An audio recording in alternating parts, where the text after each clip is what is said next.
Hey everybody, welcome in chat. We're going to go ahead and get started just here at the 17-minute mark into the hour.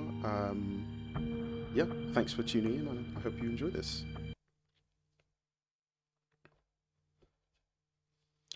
Okay, so welcome to the Edge of Fate lore panel.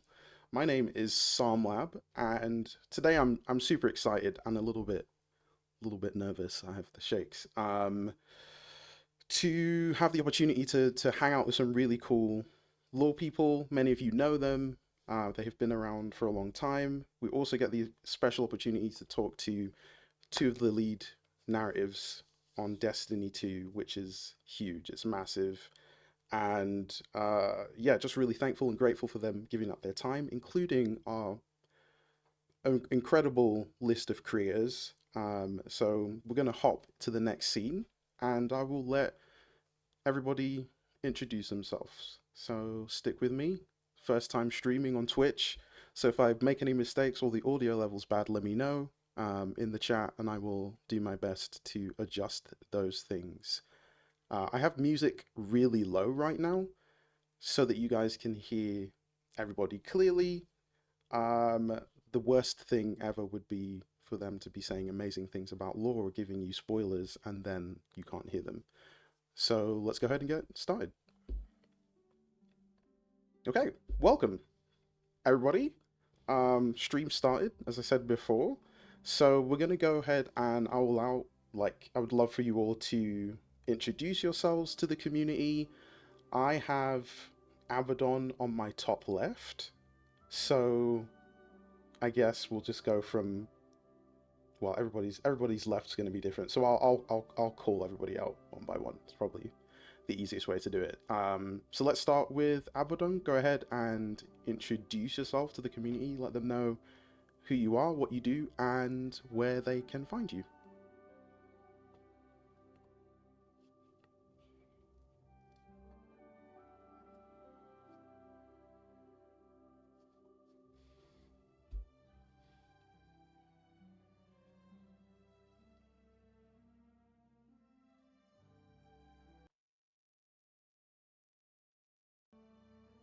Awesome. Thank you so much.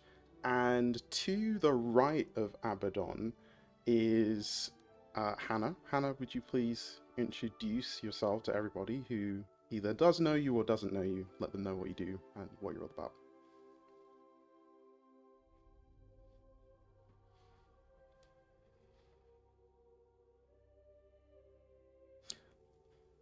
Oh, interesting. Okay. Okay, let's fix that super fast. No problem. Thanks for letting me know, everybody in chat. That's probably because your boy here forgot to include Discord audio. That would have been helpful from the start. So let's rewind Oh, this. it's the. I forgot to share my Teams audio. We've all been there. No worries, it happens. I knew I was going to miss one thing. There is too many spinning. It's plates. inevitable. Yeah, Yeah. absolutely.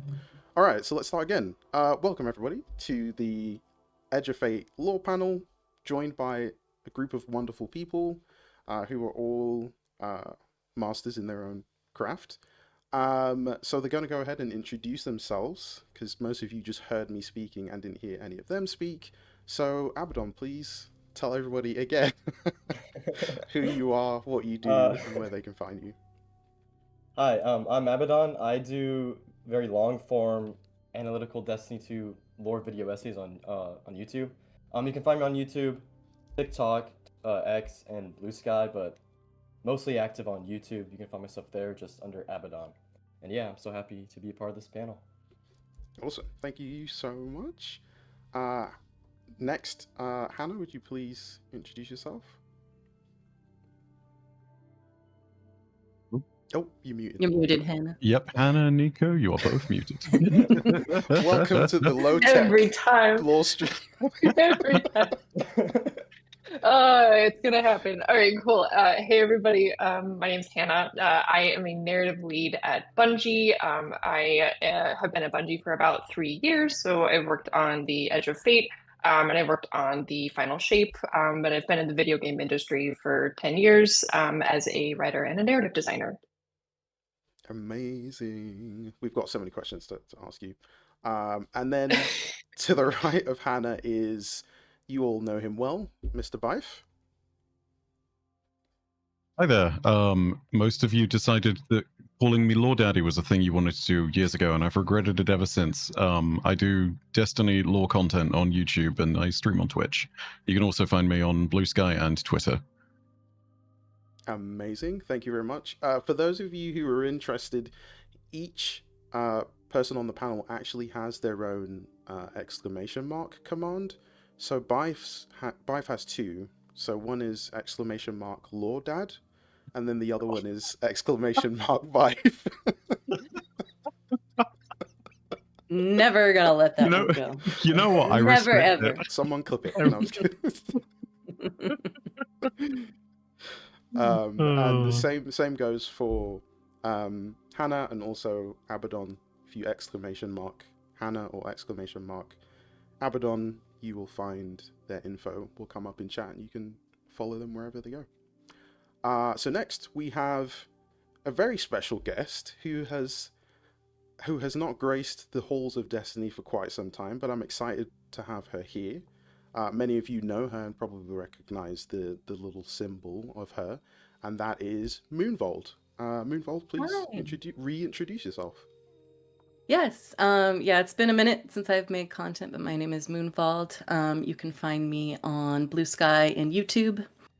And I haven't made anything for a long time, but usually my focus surrounding lore is regarding like esoteric and occult symbolism in Destiny, and kind of dissecting that. That's sort of my wheelhouse, like the meta lore of it all. It's very fun.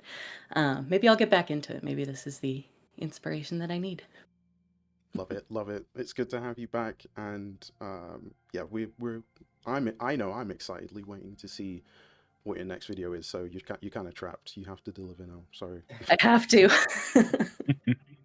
And last but not least is the wonderful Nico. Nico, please go ahead and introduce yourself. Hi, everybody. I'm Nico. I'm a narrative lead at Bungie, and I've been there for, let's see, about 6 years now. I started at the end of Shadowkeep.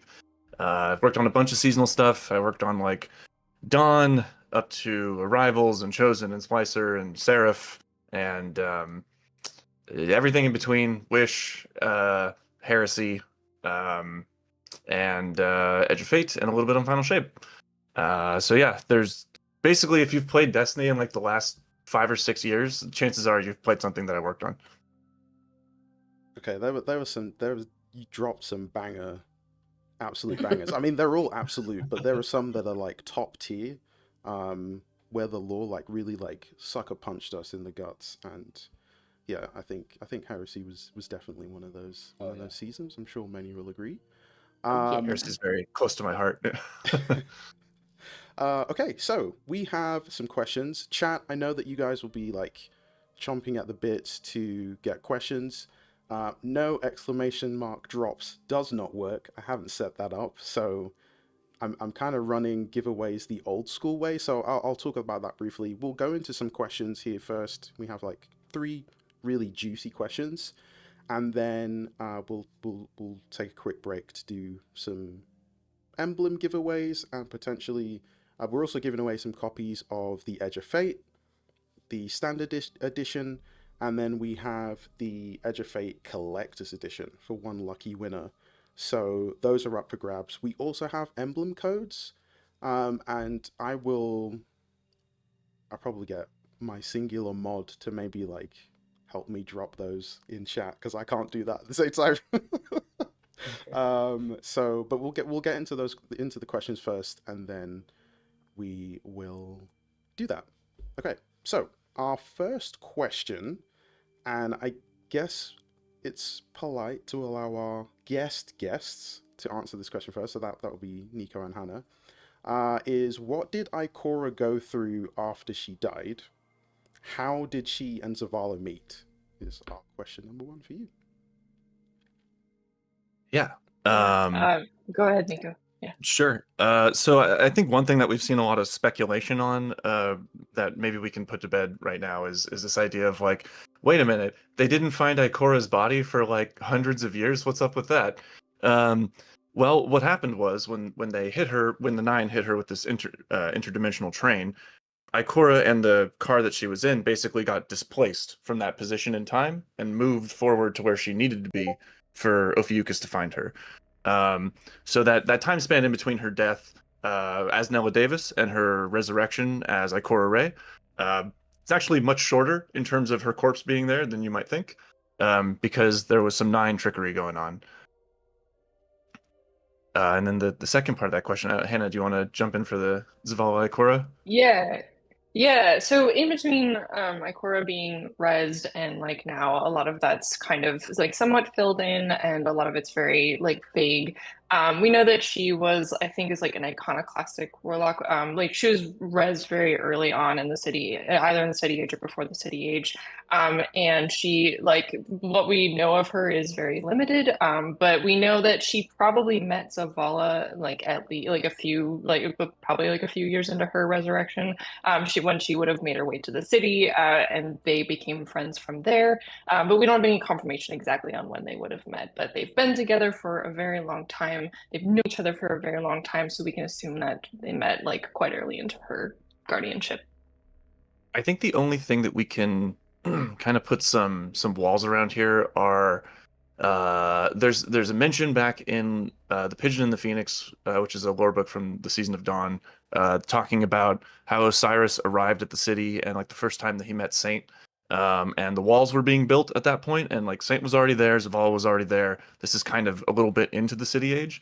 I think we can pretty cleanly say that Ikora arrived prior to that point, and was probably in the city already.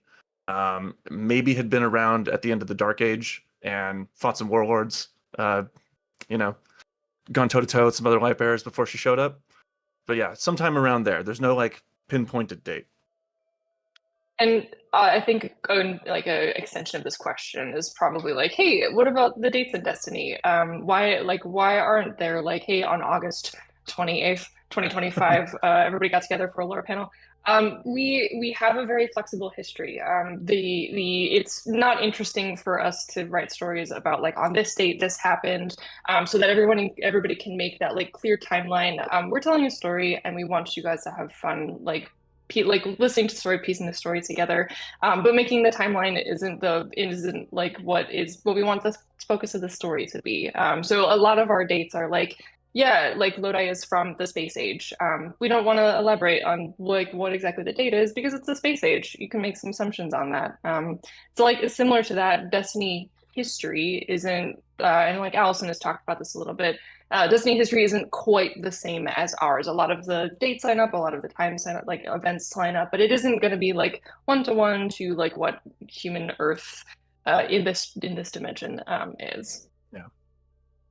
I want to build off that a little bit too, like just from the idea of like leaving things fuzzy in the past, especially when we're talking about a sort of post-apocalyptic like sci-fi fantasy world that's moving forward. One thing that's nice about having that fuzziness is it tends to preserve some of the mystery and the mystique of the Golden Age and of the pre-Golden Age, which is important to the characters in Destiny. It's something that kind of like drives them forward, not having a full understanding of the past and having to build rules for the future, and not always having something to like base that ideology off of. But another thing is something I have seen is people saying like, "What? We have no record keeping." I will remind people that the Earth got massively messed up during the collapse.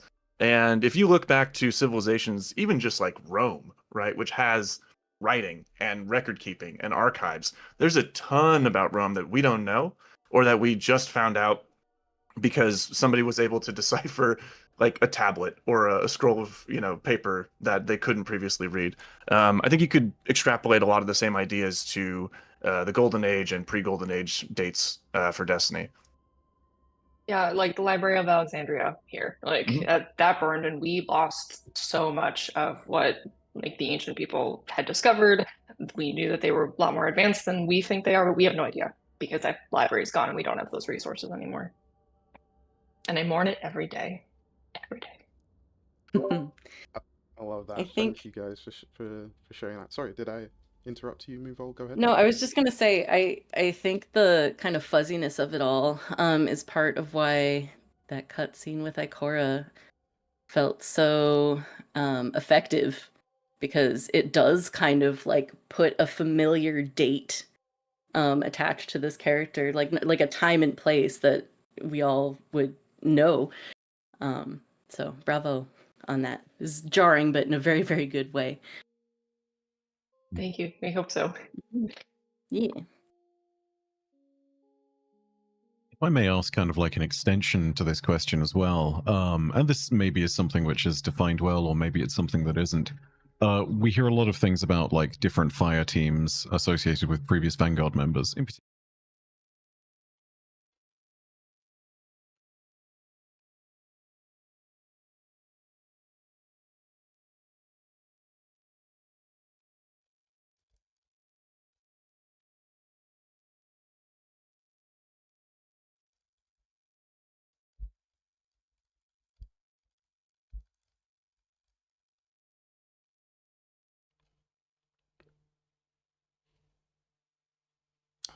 Okay, let's get that fixed. Oh, okay. Let me hop back to that.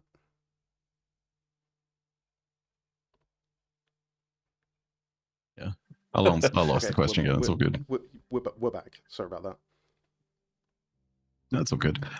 So yeah, when it comes to the final shape, there is a moment between Ikora and Cade where basically she sits there and says, "We're a fire team." This, I believe, is near the blooming, near the replica of the tree of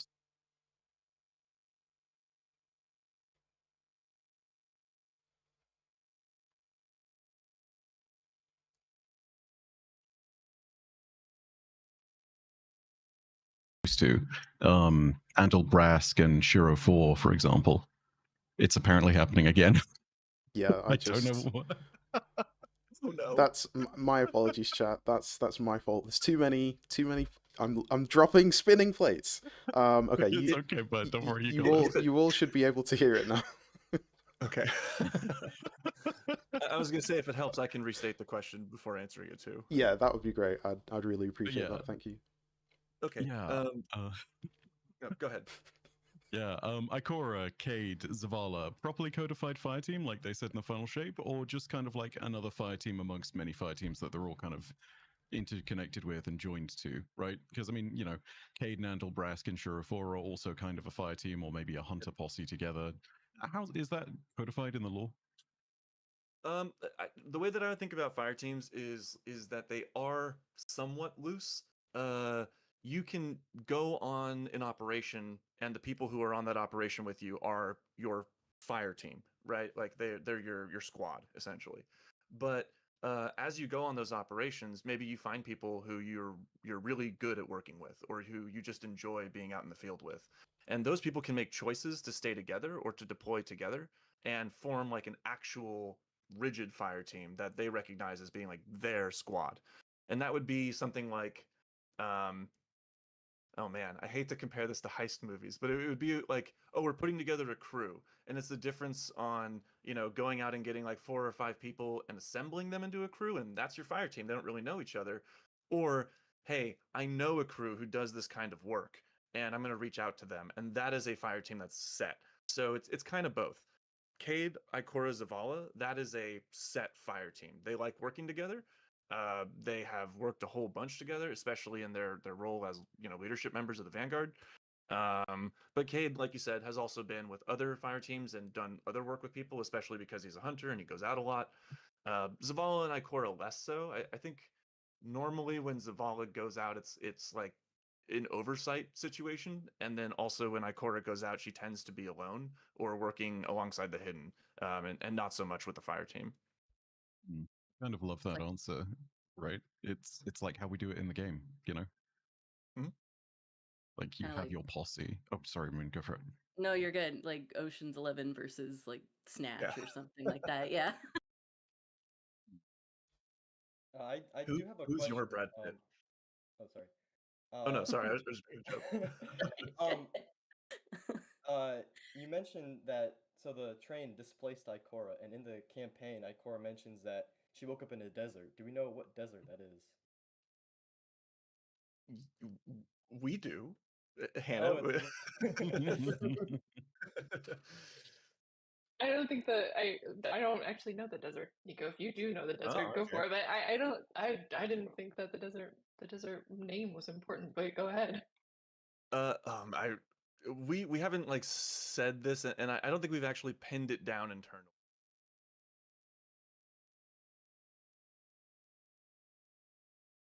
Or in North America, because North America, which you also see in like Orin's lore, was ravaged, and it was very much turned into like deserts and plains land. So we thought either there or maybe in old Russia in the same place as the Guardian resurrected. There's a lot of like similar imagery there with what she was talking about, but we like to leave that stuff a little open-ended, which is why we didn't like immediately pin it down. But there's an idea of where it could be. Gotcha. And sorry, just to jump in a little, part of the reason why we like to leave stuff like that open-ended, and we've talked about this before a little bit in some of our other community panels or Q&As. It's this idea that you are many times handing the story forward to other writers, and you want to leave them opportunity to be able to expand upon ideas that maybe weren't necessarily important in the release that you put out before. So like where exactly Ikora was resurrected, not super important to the story of Edge of Fate in terms of like a core piece of information, but maybe later on that open-ended, story point allows another person to come in and say, okay, well, actually, it was in North America, and here's why it's important. So leaving those little open-ended bits in the story is actually kind of like a team exercise to hand forward those points to people and allow them to like take them and run. Because you're not going to work on every single release, so you have to be able to build bridges and trust the writers that you're working with to be able to carry those story points forward. Makes sense. Love it. One of those things of it may not necessarily be important to the story of Ikora in this moment, but if ever we go back and explore the story of her ghost to Firkus in the past, then yeah, highly important, integral to the story. Yeah.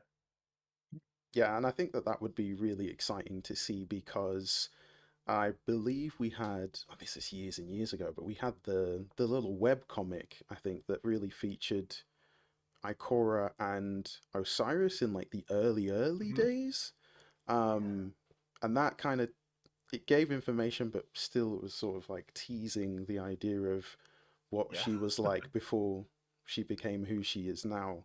So I love that we have like this long timeline of like pre-Guardian and then pre-Vanguard leader as well. And so it's interesting, like, I think hearing what 3 was saying to her in Edge of Fate. Yeah, continuing that idea of leadership. She's always kind of had her hands on the wheel to some degree. Yeah, definitely. Wow. Okay. I Sorry, got go you, ahead. Nico. Go ahead. No, Hands on the wheel. No, Hands on the wheel. Hands on the wheel. Ikora, take the wheel. This is a phrase we threw I would around a lot. catch her. Oh, like really? during, Okay. During Edge of Fate development, is like, who has their hands on the wheel? Who's driving right now? Yeah, who's in driving the passenger car? seat? I love all the Nope. internal like languages you guys have come up with to describe different writing processes. It's really cool. That stuff's really important as a team, just to like expand on it a little bit, because we're not just working together, like we're really close as a writing team. We work together all the time. We have writers' rooms really frequently throughout the week, so we can be like, you're just reevaluating, hey, like I wrote this thing, can we talk about it? And we get as many drafts as possible in, but we come up with that language also so we can explain it to the other disciplines. Like narrative isn't the only discipline who's making narrative choices. My hot take on game development is that everybody who works on a game is making a narrative choice. More or less, we're all telling a story together. And so when we come up with these like, hey, who's driving the car? Like that's a really easy phrase to tell to a designer who isn't as embedded in the emotional drive of the characters, but needs to know like what's kind of the vibe of this mission. So when we say those things, it is always in service of explaining to other disciplines, explaining to other folks like who aren't as embedded, like what's going on here. Having that shorthand is like extremely useful in the room to get everybody on the same page quickly. We're on a live service development schedule, so we all have to be like really in sync. So having those shortcuts is really useful and also fun. We're not the only people who come up with them. We will get them from other disciplines all the time. And it's really fun, like when we feel like we're making story choices all together at once. That's so cool. I love that. I wonder if you can both speak to this a little bit. because I think I think it's a great opportunity that we have here to kind of talk about this stuff, especially the internal development process as the narrative team. Um, I think that the public perception can sometimes be that nothing's happening. Um, so could you give us an idea of like what it takes to, you mentioned getting in sync with one another. I think that's such an important process as a writer because you all have a different creative flair, right? And a way that you like to express yourself in your writing. So how do you balance those tones together so that you can tell a good story in Destiny? That's a great question. Okay, do you mind if I take a crack at this first, Hannah, and then jump in? Please, Okay, yeah. cool. Um, so I want to answer this in two ways. The first one is everyone on the team, and really everyone is extremely skilled. And so when you're working with all of these different, very skilled writers, the most important thing is that you are not writing your piece. You are not writing your script. You're writing Destiny. You're writing the release. And so together we build out a bunch of tent poles. Normally these kind of come from leadership discussions, but we build out some tent poles about like what plot beats do we absolutely need to hit? What character arcs are we absolutely trying to hit here? And then the discussion kind of opens up with the rest of the team where we can organically figure out like what is best for these characters, what is best for the storyline. Things develop over time in those writing rooms that Hannah was talking about. A lot of iteration on scripts and things like that. But also something that maybe people don't realize is that uh, these stories are not created linearly. Um, I think there's an assumption that like you start at the beginning and you write the intro and then you write linearly all the way to the end. And that's not really how it works, especially in game development because there are different things that take different amounts of time. So for example, cinematics, vignettes, the in-game scenes that we call vignettes, where you see characters acting out a scene with each other. Uh, these things require a lot of lighting, a lot of staging, a lot of animation and rigging and it takes quite a lot of time. So you tend to write these first, which means that you write the biggest, most important beats of your story first, and then the majority of the dialogue that actually comes from like those mission runs and the in between sort of interstitial dialogue, um, that comes afterwards. So a lot of times you set down these tent poles and then you get this fun game of like as stuff develops, does this cinematic still do what we wanted it to do 4 months ago, and you have to kind of play this game of writing to what you had already established, but also if that's not the best story, maybe you can move it. um, yeah, so we end up writing in chunks and then spreading the writing out from those chunks. And so having multiple people, to bring back to the original question, having multiple people all doing this at the same time, there's a lot of trust involved and there's a lot of discussion between us before we start writing to make sure that we're all on the same page and that at the very least we all have the same themes and tone and arcs in mind. Um, and sometimes somebody writes something that you're not expecting, and it's just amazing. And you're like, okay, well, this is where the character's going. I mean, obviously, this is where the character's going now. And you kind of go back and readjust things to hit that point because something amazing came out in iteration. And that happens all the time. And that flexibility is what makes game development very cool. Of like when we can have like these revelations in like not halfway through, but like at any point through development and say like, whoa, hold on, like I think that this is actually what this character is supposed to be going through, like you said, Nico. Like being able to have that flexibility. We talk about the best idea wins. We don't say like this is what's going to happen and it can never change. No one on the team is really like dictating. This is the plan and it can never fluctuate. It is always like, do we all feel good about this? And then if we come up with something better, let's go with that. Let's run with that and see where it goes. And a lot of the like successes of Edge of Fate I think came from us being like, well, let's just run with that. That seems awesome. I want to make sure we can talk about lore. We can talk about game dev all, but it's like really exciting to like have these like being able to go through a development cycle with people you trust and being able to come up with this like weird wacky stuff and be able to react to it. Everyone's so talented, man. I want to throw one Me. more thing in. Sorry, Beth. No, just really quickly to interject, I wanted to just add a quick little thing of I think it's very obvious and we can tell when you guys are feeling a bit more free to actually work on those narrative arcs. Like it comes through in the writing a lot. And it's very cool to see you guys clearly in that kind of liberated space. You know, that's probably one of the best things about Edge of Fate. It feels like it takes cool narrative decisions and then lets them unfold. So sorry, Nico. Love to get weird with it. Yeah. Yes. Yeah. I have everything to say about that, but Nico, go ahead and I'll jump in. Well, and that's the benefit of a new saga too, having like so much open space to start defining things and kind of change the way that people were thinking about the story. One thing I wanted to throw out as a point of comparison, because I feel like this helps people kind of understand the game development side of story. When you are making a film, a lot of times you will write the script either first or if you're bad at it, you'll do it in the middle of the film, and then you'll iterate on that as you're making the film. But then eventually you're done shooting everything and you get into the editing room, and that is really where the movie is made. You make it in the editing room. Nobody goes and shoots a movie linearly and goes, that's it, we don't have to edit anything, this is all the scenes we need. So you have this special aspect of filmmaking where at the very end of the creation process you can determine how that story comes together. This is super different from making games. There is no editing booth at the end of the process where you can go, okay, let's put it together the way it should be now.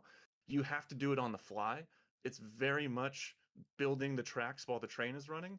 And so it requires you to, at each step of the way, verify that that is exactly what you want to do, because there are many points of no return where you will hit a place in your development cycle and it's like, okay, scripts are locked. We are not writing anything else. If something changes, the script is locked.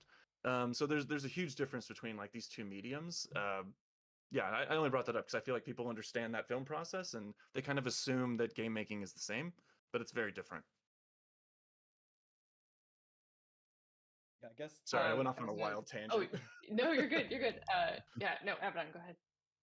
I guess I have another game development type question where it's like so the concept art of 3 came out this week, and it mentions how narrative works with the art department. I just wonder, how do you guys work together and develop something like 3, which is very Lovecraftian, eldritch. I love the design of 3. It's amazing. Like, how does that work? How do you guys work together? Yeah, when we saw that concept art of 3, I think all of us gasped. We were like, oh my god, like, because you think about these things, and we spent a lot of time brainstorming and being like, what is a physical manifestation of a fourth dimensional being? How does the third dimension process what this thing looks like? Because it seems so inconceivable, and that's, when we talk about like in the genre of eldritch horror, it's like your brain isn't supposed to be able to comprehend this thing. So how do you translate that? And we do that by talking a lot with the artists. We have like almost, I think, weekly meetings with them where we're talking about like what's going on. But for 3 specifically, we started really early when we were saying, hey, like, a member of the 9 is going to die and we want to see them, so like let's figure out what it looks like. And we give them some general like feelings. We give them a lot of like, well, we want it to feel eldritch, we want it to feel unknowable, but it's also, it is of earth, it is influenced by humanity, so what does that feel like? And artists, we take that, like, where we let them take that and then they run with it, and they come back with some different vibes. I think there's one where it's the starfish that looks a little like squared off at the edges. That one's just so cool looking. Yeah. But it's like these patterns and these shapes that I like. The artists, I don't know them off the top of my head, but the artists always, like, they will talk to us about them and be like, well, here's what I was thinking with this. And that starfish kind of came out of that thinking of like, hey, well, this, an unknowable creature that has like 80 million genders is a starfish, so like, here, what that feels like, it could be potent here, and we loved it. And so letting people just like cook, for lack of a better word, like letting people just take the like vibe that we give them and run with it, and saying yes. And a lot of game dev is just improv of saying like, hell yeah. And taking that and letting that inform how we perceive 3. It's a self-feeding thing. It's a self-fulfilling prophecy of just like, this is exciting to me, I'm going to take it and make it exciting over here, and you're going to take it and make it exciting over there. And therefore, yeah, Nico, go ahead. Did you have anything else you want to add? I just that like that's a big part of game development. It's not just like a task comes down the line that says make 3 and then the artist does it, right? It's like I want to say there's probably 15 or 20 of us in those like writing and art meetings together, trying to figure out like what everything looked like. And really where that starts is just from excitement. It's either an artist or a writer coming in and saying, hey, this is an aspect of this release that I'm really hyped about. I'm going to share my excitement with you. And then, one of the artists on the other side or one of the writers on the other side is like, oh my God, that's so cool. How do I make that cooler? How do I encapsulate that in my work? So the first few weeks of discussion are really just people nerding out about things they think are cool. Then a couple weeks later, the artists come back and they're like, all that stuff we nerded out about, here's what we think it could look like. And they'll show us some concept art. And then we nerd out about that. And we talk about what we think is super cool, what we think, maybe doesn't hit exactly what we were aiming at. And it's just that process over and over and over again. A line of iteration until we hit the final result. And I think for 3, we talked about like the idea of whale falls a lot. We talked about we talked about the idea of what a creature would be like that could interact with multiple different points of space-time. And we also talked about oh God, it's escaping me now. It'll come back to me. But this idea of like starfish and crustaceans and lobsters being like, or crabs even being like this narrowing point of evolution, and how you have a lot of sea life. Or something? Yeah, carcinogen. Yeah. Become crab. All crab. Yeah, Yes. become crab. We all Crab. Trident Vice law. Hell Yeah, I was about to say. That's awesome. Hunters get some representation. Yeah. I know. I think I that's will really- allow it this once. Yeah, exactly. I think that's really fascinating. The physical manifestation of what 3 was gonna look like seeing the stages. Because I was like, as soon as I saw it was posted, I was like, oh, I'm all up in this. So I went to have a look, and I remember seeing a theory a while back that somebody had shared, and I can't remember where I saw it, but it was the idea that because the 9 are these really bigger than life beings, and I think that's kind of illustrated in like the early concepts for 3, just this idea of like I'm trying to think of the PG way to say way to say this, but there's aspects of the way that 3 ended up looking that kind of looks like an eyeball, and the tendrils being like the connective veins that attach to the eyeball. And I just love that it's this whole idea of like they're so massive in the 4th dimensional plane, like only part of them could be pulled through, and that's kind of why they couldn't survive, because they've lost a limb or something like that. But yeah, I thought that was really exciting. Challenge of visually representing like the manifestation of interdimensional consciousness. That's such a huge task. It's really impressive. They all were able to pull that off so well. Kudos to the team. Yeah, also huge. Yeah, huge kudos to the art team. They did such a great job with it. It looks, the first time I think I saw it, I was like, no, like that's what it looks like in the game. Like remember us playing through it, like when we were just like play testing stuff on our own, and we like walked out into that. Yeah, we were like, what? This is what it like. It's so big. It's like, because you see concept art and you see like, hey, you see images that folks are posting in teams. Like you're looking at this stuff and you're like, that's awesome. That's so cool. And it cannot replicate how that feels to walk around in a game, which is what's so fun about the medium. It's very much the meme of like banana for scale, where it's like you're playing it or you're seeing it in chat, right? And you're like, oh, that looks really cool. Okay, great. And then you'll go and you'll do the playtest and you'll see it for the first time in the skybox, and you're like, holy hell, that's amazing. I cannot believe it looks that cool. And yeah, I think Yeah. we were all kind of breathless when we first walked out into that vista in the finale mission. Credit where it's due, not just to art, but also to you guys for coming up with.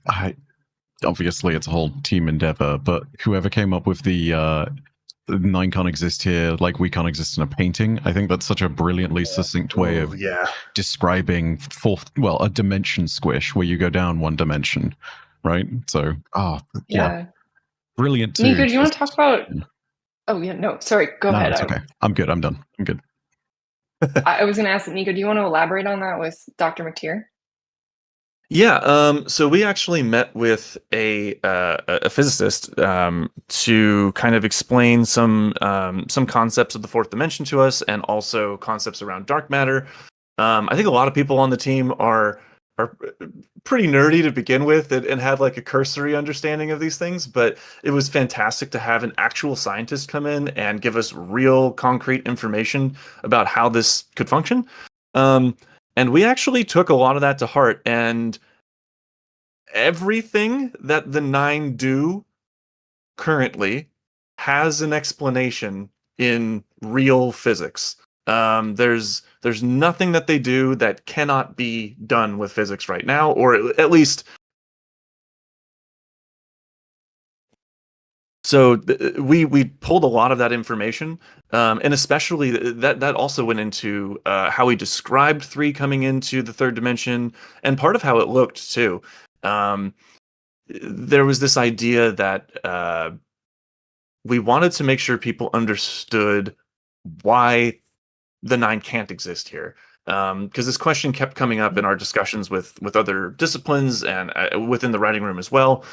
We needed a succinct way to tell people, like, yeah, 4th dimensional beings just can't be here. It's you're what are they called? You're like a deep sea blobfish that's being brought up to the surface, and you're Blobfish. de-blobifying. I think that's the imagery that we started with, and then the painting imagery, the canvas imagery was much more elegant, and we went with that instead.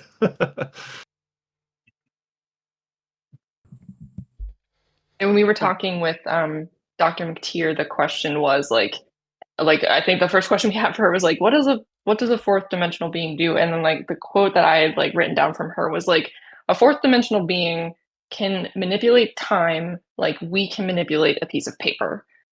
So like when we're talking, like I've seen there's a YouTuber also who explains this really well, but it's like she has like an illustration of a 2D chalk drawing and a girl with like a box, and the 2D chalk drawing has like the box, and there's like a precious item inside the box, and me, a 3rd dimensional person, can just reach inside that box, and she'll have no concept of me reaching in through a 3rd dimension and pulling out the precious item from her box, because her box hasn't changed and there's nothing different about that.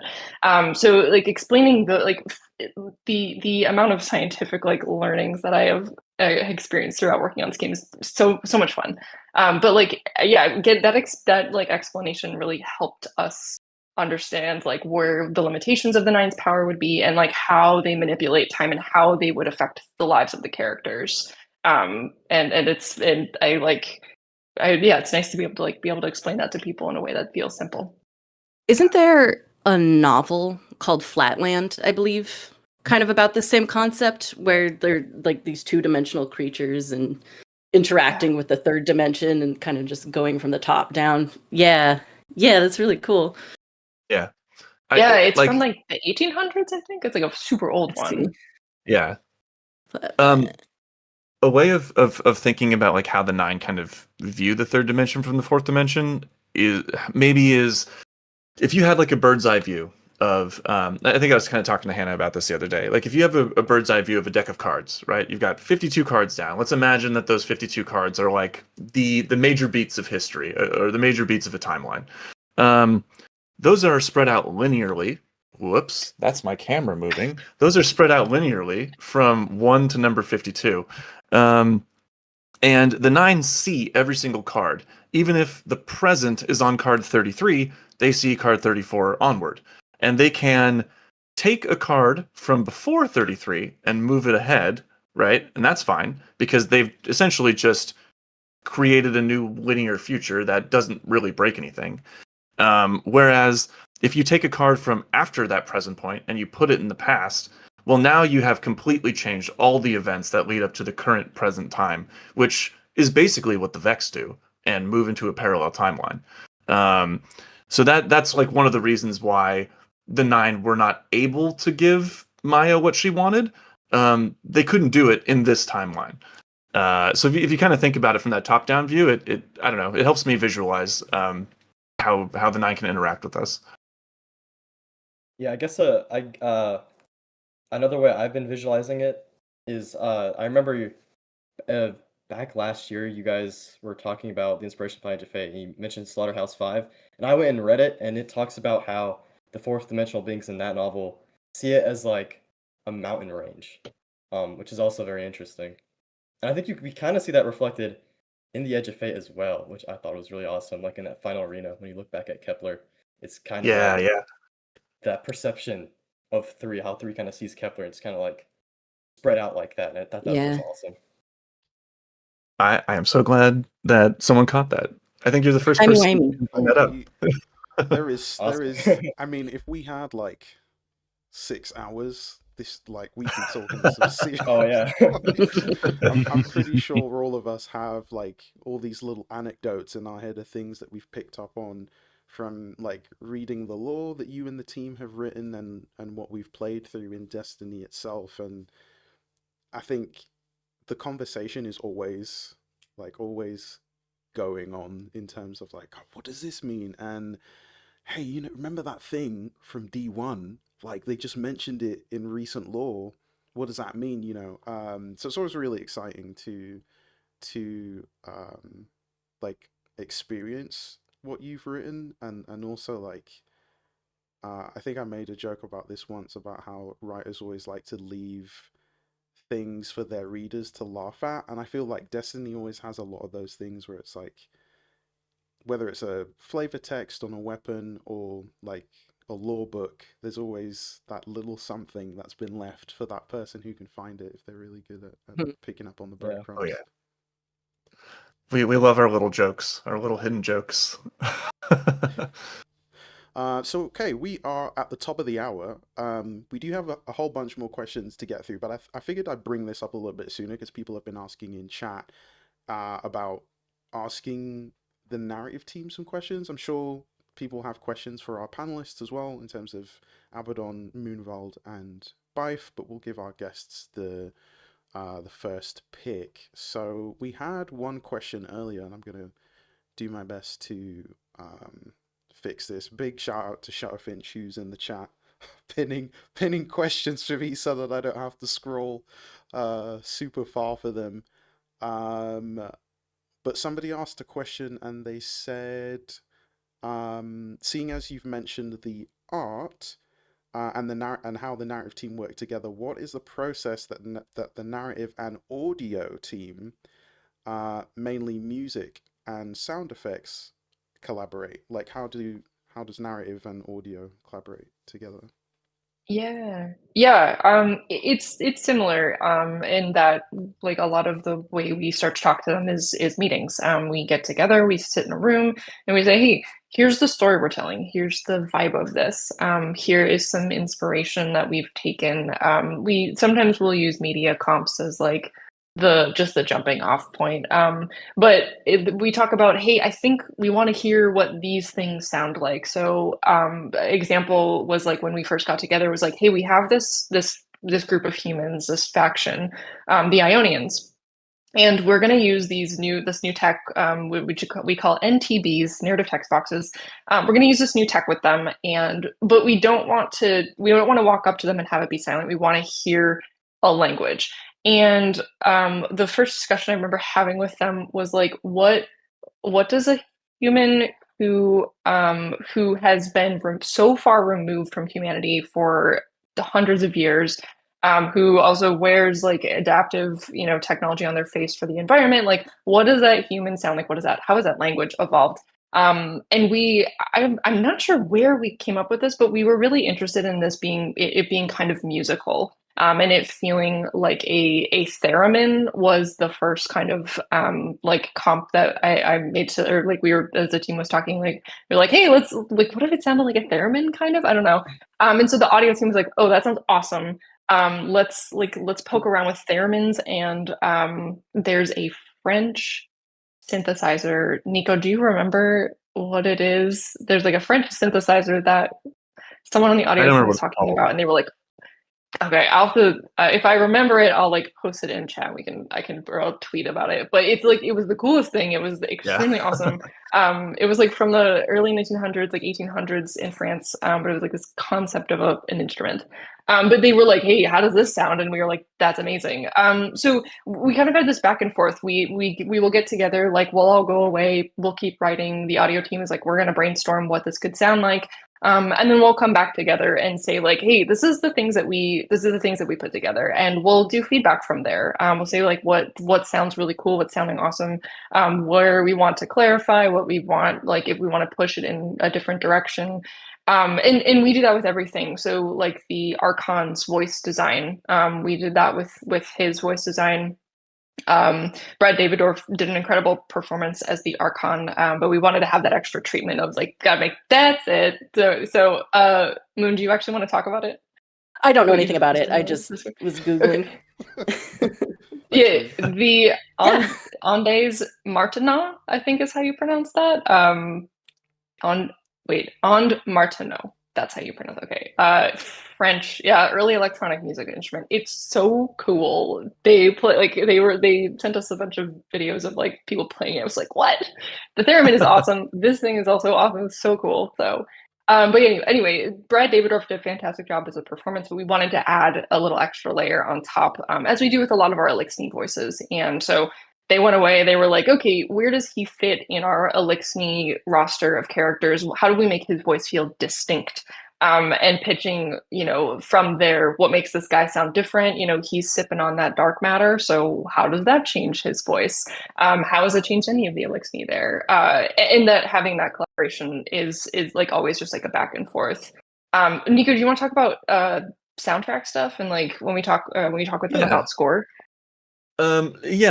Score comes from a few different places. I mean, obviously there's an open discussion, much like with sound effects and stuff like that, like what Hannah was just talking about. But there's also influence based on the themes of a release or combatants even. Like if you're fighting, Elixir for an entire release, we're going to be using a lot of touchstones of Elixir themes and bringing them back, so that as you're running through those combat zones, you're like, oh yeah, we're fighting Fallen again. That's what this is. So there's influence from the past. There's influence from the tone and theme of a release, and then these meetings. I think also with Edge of Fate, if I remember correctly, because the title screen was pulling from like original D1 music, there was a lot of discussion in terms of the Ionian speech around the music of the spheres, because that was a huge influence on the original Destiny theme. And we had this long discussion of these people who were like so based in the scientific method that had almost become a religion for them, and it had dictated a lot of the ways in which they live their lives. I have so many thoughts and feelings about this. You want to hear those? I'm so excited. Yeah. So sorry. I'll wrap up real quick. So I want to hear what you have to say. But this music of the spheres idea kind of carried forward into their linguistics. It's this sort of, because the music of the spheres is very mathematical in the way that it's put together, and the Ionians are very mathematical in the way that they think about a lot of things. I mean, these are like astrophysicists essentially. So that was a big cross point and touchstone as well, like bringing forward that idea of the music of the spheres into these people's speech patterns. We listened to a lot of prog rock early on in development. I feel like it was a lot of Emerson, Lake and Palmer, a lot of King Crimson, the whole playlist of stuff that I shared with people. It was like it's good. Math rock. Oh, beautiful. Yeah, I could touch on it. I don't want to get like too in the weeds about it because it's really dense. Bife knows. This is a lore conversation. In Yeah, the yeah, weeds. Respectfully, we're here for the weeds. Get in the weeds. Yes, thank you. Well, I mean, Bife and I met on a project that was based on Music of the Spheres, like pre-Destiny 1 release, like the poetry that Malcolm Geet, I think was his last name. Is that? Yes. Trying to remember their handle, but I know which project you're Yeah. talking about. Yeah. But yeah, I, as somebody who grew up around like Hermeticism and Gnosticism and like Freemasonry and like all this sort of stuff, it's things that I've been exposed to my whole life that I'm seeing reflected in Destiny. Thanks for the chat. And I'm currently man, muted, where do I but, even begin? thanks for tuning in. Reading, I If you think if you have some what was that lore questions, leave book? them in chat. Epochs, and let me go look at it. Epochs and Orbits. Yeah. Yes. Epochs and Orbits, yes. And kind of hearing how each of the 9 speak and sort of how that reflects kind of the personalities of the planet as they're seen in like, again, Hermetic astrology and such, like seeing how the sun is like kind of egotistical when the sun represents ego, and how Saturn is a little bit barbaric when, you know, Saturn is like the great limiter, the thing that controls time. Jupiter speaks with a really big voice, and again, the Jovian planet. It's seeing through the threads for me a lot of the time, and I feel like it's been really hard for me to kind of synthesize that, and that's why I haven't made anything since Season of the Haunted about like all the Jungian psychology and stuff. Yeah, I don't know. It's hard for me to touch on one point, but it's really cool to kind of see that reflected in the narrative, as much as I can deign to. Like, a lot of it's just speculation, because obviously I can't really prove a whole lot of it, but yeah. I mean, for Epochs and Orbits, at least, I can tell you, like, you nailed it there. And there was also a big influence of like, I wrote that lore book, and I listened to sure, beautiful, yeah. Great book. It's my favorite one from this DLC for sure. Oh, thank you. A lot of I feel compelled to say a lot of iteration from the team, a lot of feedback from people too. So not just me. It's never a single person doing it. Oh, but... yeah. No, when I say y'all, when I say thank you, it's the royal you for sure. Yeah. But fun fact about that lore book, a lot of the actual description about the feeling or the sound, the perception of the way the 9 are speaking, those sort of like descriptive paragraphs prior to the actual dialogue, that came from like hours of me just sitting there and listening to how planets sound over radio waves and other types of signals, and then trying to translate that into prose. That's awesome. It's like that's a really big thing, especially for the gas giants in particular. Like, Jupiter's radio signal is really quite appropriately overwhelming, right? Mm-hmm. Yeah, and actually, I was doing this at like 1 a.m, which is a bad idea, because a lot of those sounds are actually quite unsettling if you're listening to them. Yeah, in like a dark room with no one around you. Yeah. Yeah, and I mean, like, again, you know, the theme of sort of the macrocosm and the microcosm. It's the planets, the consciousness of the planets versus sapient life, humanity, all that fun stuff. I'm going to throw this out there. If you don't make this video about your take and perspective on esotericism and the 9 and their personalities, I'm going to be mad at you. Listen, my friend, I'm still trying to break down what's happening in the Sunken Pyramid.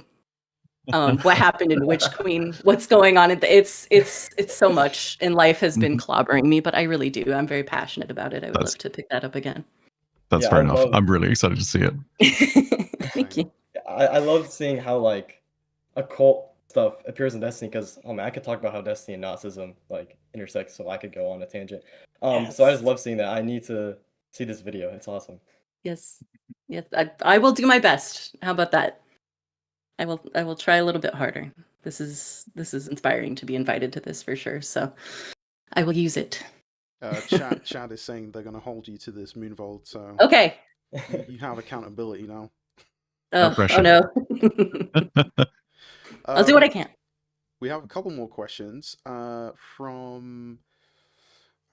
Please forgive me if I butcher your name. Asterius says, "Do the Ionians or the Nine Symbols have any ties to the Elantarians from the book Elantaris?" I think I pronounced that right. Elantris? Not that I'm aware of. Lantrians? No, I don't think so. I think if I recall correctly, that's a Sanderson novel, right? Um, think so. Vaguely rings a bell. I've never read it myself. uh, yeah, I can't say at least personally, no, and I didn't hear that ever brought up when we were talking about them. Okay, no problem. Thank you. Next question was curious to know how you came up with the iconography for each of the nine, and did the voice association affect that? That was from, oh my goodness, Zarth We Guardian? we reached out to there was a graphic designer who basically started a conversation with us, and we had reached out to them because we were talking about needing like multiple nine symbols rather than just the three that we had, and also like the overarching symbol for all of them. Um, and there was a lot of discussion about like who these entities were and how they viewed the world, and I I can't speak for the designer, but a lot of the information that we gave them about like who these characters were did definitely seem to influence the shapes of those symbols. Um, and I know that they also pulled from uh, solar system models to try and influence some of that as well.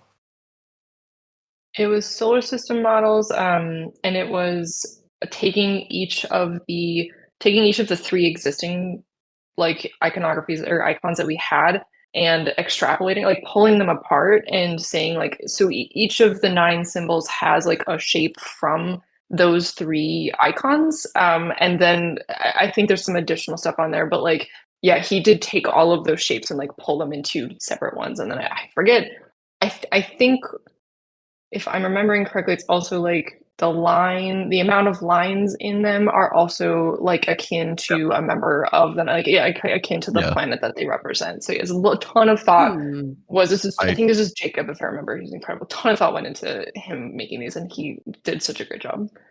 literally looked through and wrote the observations for a video on this the other day. It's the number of straight lines is the member of the nine, with the exception of nine, That's which is two circles and a straight line through, which apparently represents nine, which maybe is inner orbits and outer orbits is each of the sort of circles. But yeah, it's so cool because you can literally just count the lines and tell. It's like the symbol has had clearly a lot of thought put into it for every member of the nine. It's so good. Yeah, I think it. I The think way it's y'all really do written interesting. language. It makes sense too because I feel like it ties really well into like even the iconography and symbolism we had from like early D2 year one, and when we had stuff like Trials of the Nine, and then obviously we had the Crucible map that was full of there's quite a lot of symbolism in terms of like circular shapes and like alignment of planets, and there's just so much mystery about the ninth that is that everybody's excited about. But follow-up question to that is somebody named, sorry, I'm gonna butcher this name, Mercy U88 is interested to know about four and how the power of the and sorry, uh, if four has the power of the Taken, and if it is the Lord of nothing, of every nothing. I mean, kudos to trying, man. That's a big question. It's a huge question. I'm gonna just be very sly about that answer, I guess, and say that currently four has not shown any prowess over the Taken outside of what the nine are able to do already by spawning Taken. But in the lore, we've talked about how the Taken that the nine spawn are like manufactured. They're not real Taken. Um, but other than that, nothing has been surfaced. It is a great observation, though, of the things that exist on the Nine's planets influence their sapient. Like the sapient things that exist on planets influence each member of the Nine. So yeah, we'll be sly about it, but it is great that you guys are thinking about that, and it's cool to see. Oh, the Lord of Every Nothing, I think, is like one of the biggest, if not the most talked about topic in lore currently, because everybody's like, who's the next big bad? Like, who's going to be the taken leader? It's exciting stuff. Maybe. To pull it into interesting places, I would sit there and say read epochs and orbits again, and maybe look at 6, not 4. That's where some very interesting, cool things come along, right? Where there's all sorts of things about ascendant orbits and learning things from the will that makes itself. Yep. Yeah. Very. He does some yelling. Yeah. I'll say this much: keyword ascendant. That's all I'm saying. There's a lot of transcendency and ascendancy. In the most important themes in this game right now, in my opinion. Yeah.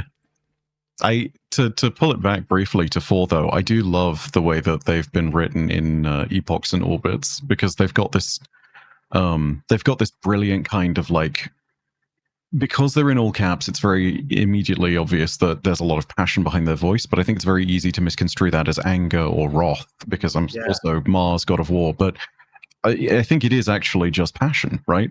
They talk a lot about how, they are sort of nurturing the remnants of a stillborn member of the Nine, aka the asteroid belt, aka Zero, which is also mentioned in epochs and orbits. They talk about the death of 3. I'm very interested in what happens when we finally get to know 4 better in particular, because I think that they're one of the members of the Nine that, for one, seems like they're more cooperative than others, and doesn't necessarily have an agenda that is as obfuscated. Like, we know that 1 and 2 are the inner orbits and they're trying to help us, and the same with 9, but like, we don't really know what they want. We don't know what their objective is. But with 4, it seems very straightforward and not necessarily blunt, but like, it's your friend who is an advocate and will loudly tell someone to, off if someone is being really mad at you, Like, he said no pickles. Exactly. He said no pickles. Yeah, Mars, again, in astrology, in the philosophy of astrology, Mars is the planet of action and doing and motion. So like it makes sense. Yep. Yeah. I guess I'll speak to that a little bit. There's a line at the end of Mars's chapter in Epochs and Orbits, and I'll paraphrase if I don't get it exactly right. It's something like in the shadow of grief, or in grief, I care not for rules, something like that. And it kind of encapsulates how they feel. They're very much this sort of grieving party of the Nine, where they see the death of 3, they see the potential of 0, and they recognize the importance of life, much like 3 did, in a way that is more connected than the other 9 probably do. And part of this is in some way because that's where the Traveler touched down when it originally came to Sol. That was the first place that humanity sort of expanded into with any seriousness outside of Earth. So there is some kind of, we talked about earlier how the sapience or the sentience that is on one of these planetary bodies can affect the 9 that is developing there. And how they kind of mirror or reflect some of these ideologies of the sapients that are living on them. So as humanity spreads to Mars and the Golden Age happens, there's definitely this feeling of like inclusivity with like Mars and Earth and the Traveler, that they're all kind of working in this sort of ecosystem together. And then when 3 dies and Mars is kind of alone, it's like this partner that they've had got ripped away from them.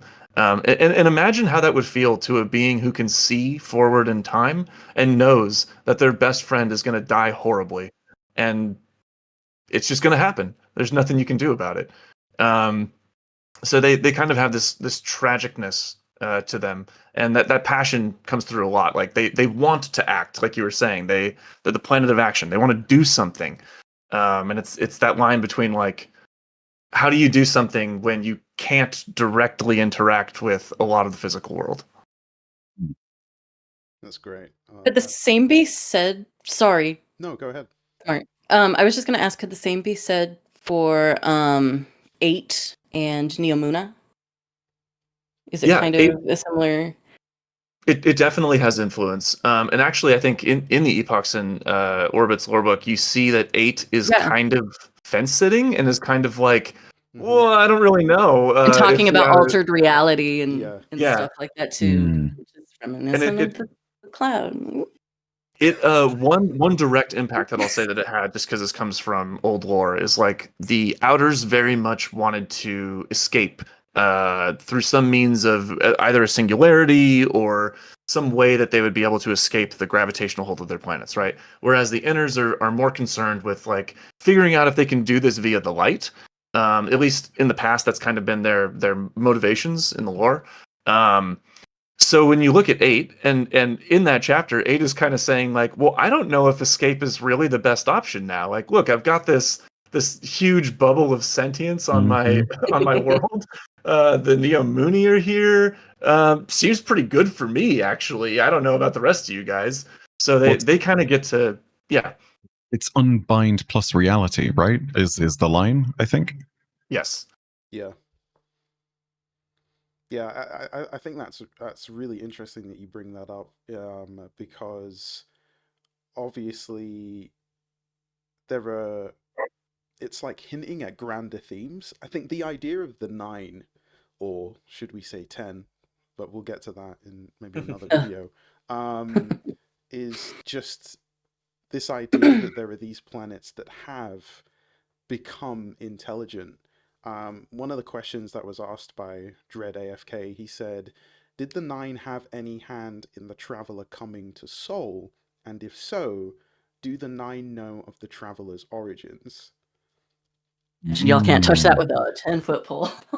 Two of the biggest questions ever, but yeah, I'll defer to you guys. Okay, Hannah, how do we deftly sweep around this question? I'll say what I said before. Like, it's a great observation that these things know about each other and they interact in specific ways, and that these cosmic beings exist on a level that we don't understand. Maybe that's something that we talk about. Maybe that's something that we'll get to. But it's like the 9 know a little bit more than we may think that they know. The 9 know much more than we as humanity could possibly know. So I think the assumption that they understand the Traveler differently is super valid. I think we also say in Edge of Fate that the 9 in Sol predate the Traveler's arrival. And if that's the case, and they exist prior to the Traveler arriving, it stands to reason that their 4th dimensional sight would allow them to see the Traveler's arrival and understand the impact that it would have. Kind of frightening to think about how like the Witness is like small potatoes compared to all of this grand design or whatever it's called in the narrative. Is that correct? Yeah. Crazy stuff. And they knew how the Witness would pan out, so they were like, yeah, the Guardians got this. You got They're your fine. If you think about these 4th dimensional beings just sitting back, and they're like, we're gonna let all these paracausal guys just slug it out until they're done, and then we'll do our stuff. Also, my dog has joined us in the blur. Yes. Oh, excellent. Welcome, Nico. I saw a curly tail. I will unblur so that people can see the dog. 10 out of 10. Oh, little baby. It's a win-win. Oh, sweet little one. That's Paprika. Oh, that's a 10 out of 10 name for that dog. Oh my gosh. To what you just said, like, I think you said some really big stuff there, because I know Moonval just mentioned the idea that the Witness is like, it's like a fly on the wall, right? In terms of this grand scheme of cosmic, what do we call it? Like dynasty or like tier system. And I know that we had a question kind of touching on this, and I know that you probably can't answer it, but I think from the Edge of Fate perspective, if I'm understanding it correctly, it's like uh, power causality in terms of the light and the darkness are not entirely different from dark matter, but they operate under different principles, I guess. Almost like two different chemicals that don't necessarily work together, at least until we had prismatic. Prismatic, I think, has kind of changed this, like the merging of light and darkness. So I guess my question is kind of, is there a hierarchy between them, or are they just two different power sources existing within the same universe?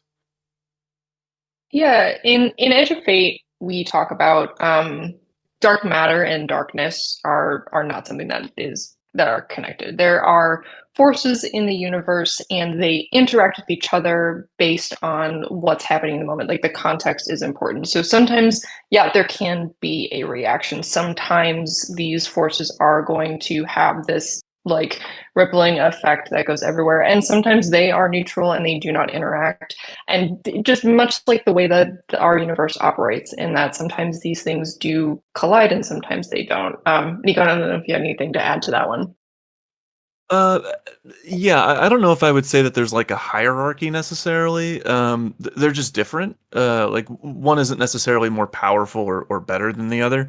They interact with different aspects of reality, right? So light it interacts with like the physical aspects of reality. Darkness interacts with consciousness. the consciousness, Yeah. the mental aspects of reality. But both of these things are still bound by reality. And I'm not using that word coyly or for like some special reason. And the nine, like we talked about earlier, they're also bound by reality in the sense that they work through physics and like the quantum realm and the fourth dimension.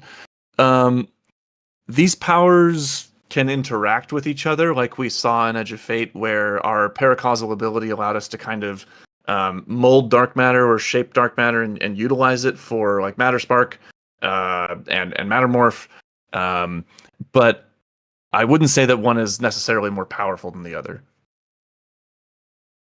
So in that respect, I guess it's kind of like they're tools, and I know some really old lore kind of like touches on that note,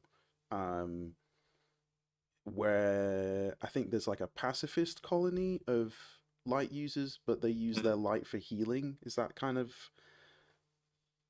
Yeah, I think the ways in which we see people use light in the game, in respect to gameplay, could probably be thought of as like gameplay limitations to some degree. It's not that like those subclasses and the grenades and melees are the only way that you can manifest the light.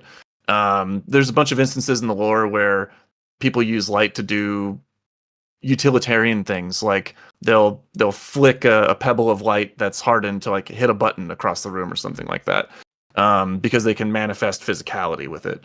Or even thinking about like the Titan's barricade, right? That's not like a super special application necessarily. They're just creating a wall of light pressure. So yeah, I think that Guardians can definitely use the light in ways that we don't specifically see in gameplay. And a lot of that's kind of up to their imagination. I'm going to compare it to like Adam Eve in Invincible. Her powers are limited only by her imagination and also the limiting stuff that they put in her brain. Are the emotes canonically light? Like if you have like the Yes. pizza box emote, like did we manifest like are we manifesting the pizza box and the like fire around? Like... It depends on who you ask. I think canonically, if we had to say yes or no, yeah, those are manifestations of the light that you're totally capable of doing that as a guardian. As far as like in the game, we kind of hesitate to call cosmetic things canonical, so we'll just draw the line there. Sometimes things are just because video game, right? Reddit's flipping tables right now. Yeah. Yeah, have fun with that one.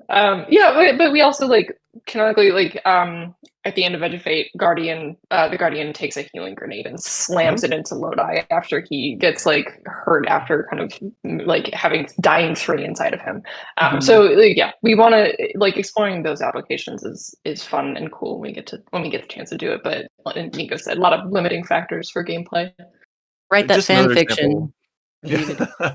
Just another example, like in some older lore, there's a piece that that one of our leads wrote like a long time ago, where it's Shax and Felwinter. I think this was back during the season of the Worthy, and they place like a burning maul or a burning axe. I can't remember exactly what the scene is, but they place like a burning maul or a burning axe down, and it warms this whole castle for days and days. And that's just like their solar light keeping people warm so they don't freeze to death. So there are a lot of different applications. The subclasses and the abilities you see are kind of like avenues that are easily taught to Guardians. Scratch on the coin. Yeah. I think one of my favorite descriptions of it is kind of, I think it's Wei Ning who describes how she canonically had this, always didn't vibe with Void Light, and said, I get the concept of like trying to form the impassable wall around yourself, creating the shield, creating the bubble, but I get really mad, or something akin to that, and I just know that I'm going to get this done faster if I just punch things in the face like I'm really good at doing. You know? It's so real for that. Titan mentality. 100%. Yeah, 100% Titan. Ah, poor Wei Ning. I love you, Wei Ning. Okay, let me get through a couple more questions. We have a lot of questions coming in. I know we can't answer them all, everybody in chat, but we appreciate you dropping them in. I'll try and be less long-winded. No. We That's what we're here for. the expansive detail. This is what this panel is all about. So we have a question from. Okay, good grief. Sorry, have to scroll all the way back up. That's a really good question too. Okay, I'm just gonna have to cherry pick. I don't know. Something happened in chat and it just pushed like everything down to the bottom.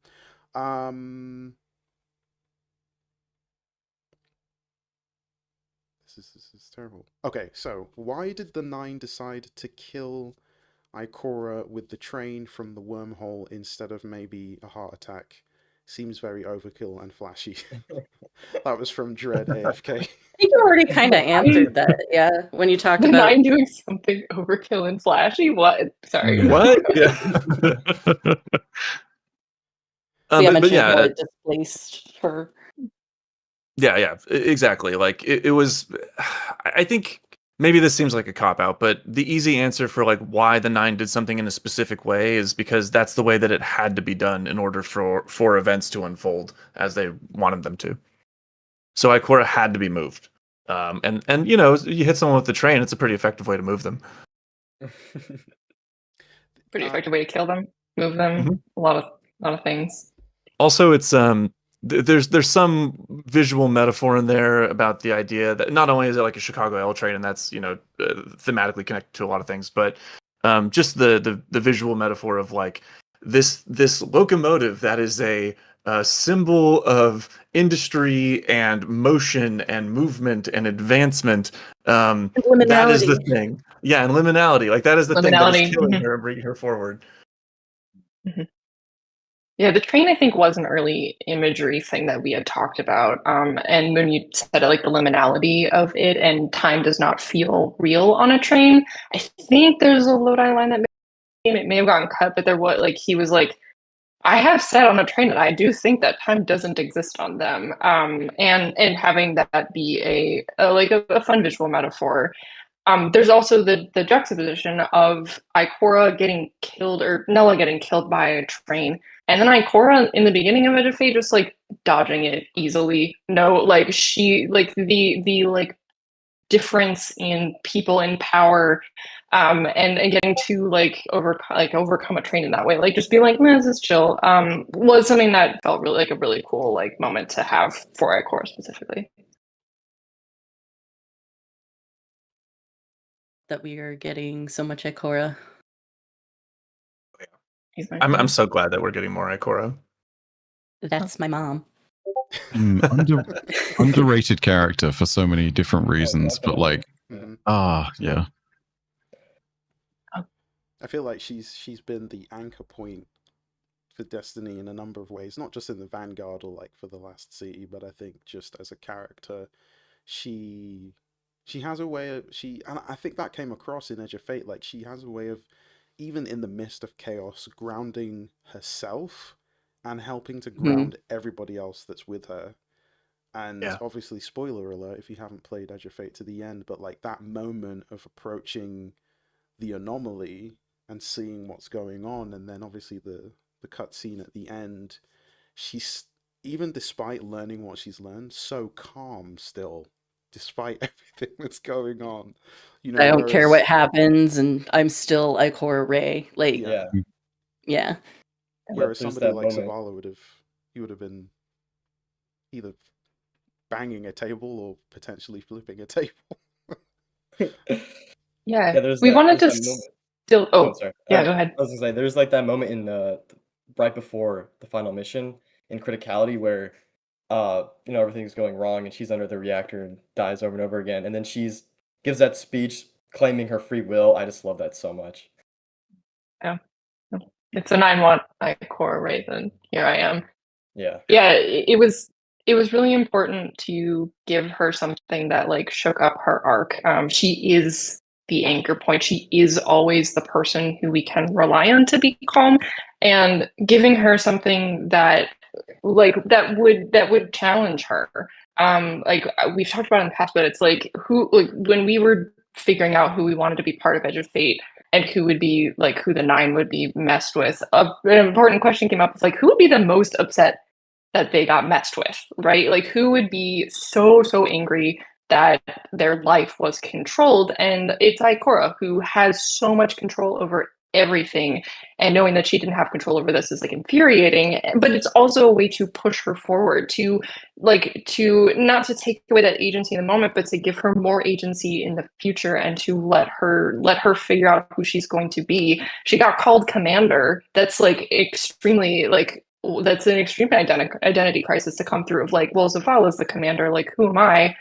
And letting her feel there she has that ghost phone after after the cinematic where she learns the truth. Like she has a ghost phone where she talks about the difference between her and Nella, and she's like, I'm not that woman, but that woman was alive and I'm grieving her, and I am really upset that this happened. And she kind of like leaves for a minute, and we didn't get to like spend time with her while she was off meditating or thinking about like, what this means for her as a person. But I like can see her going through it and then coming back and being like, okay, I have some amount of centering, I know what I'm going to do forward. But that has still shaken a lot of like what she has assumed about herself in the past, and I'm excited to see like where that takes her in the future. Like, And we've tortured Zavala enough, you know.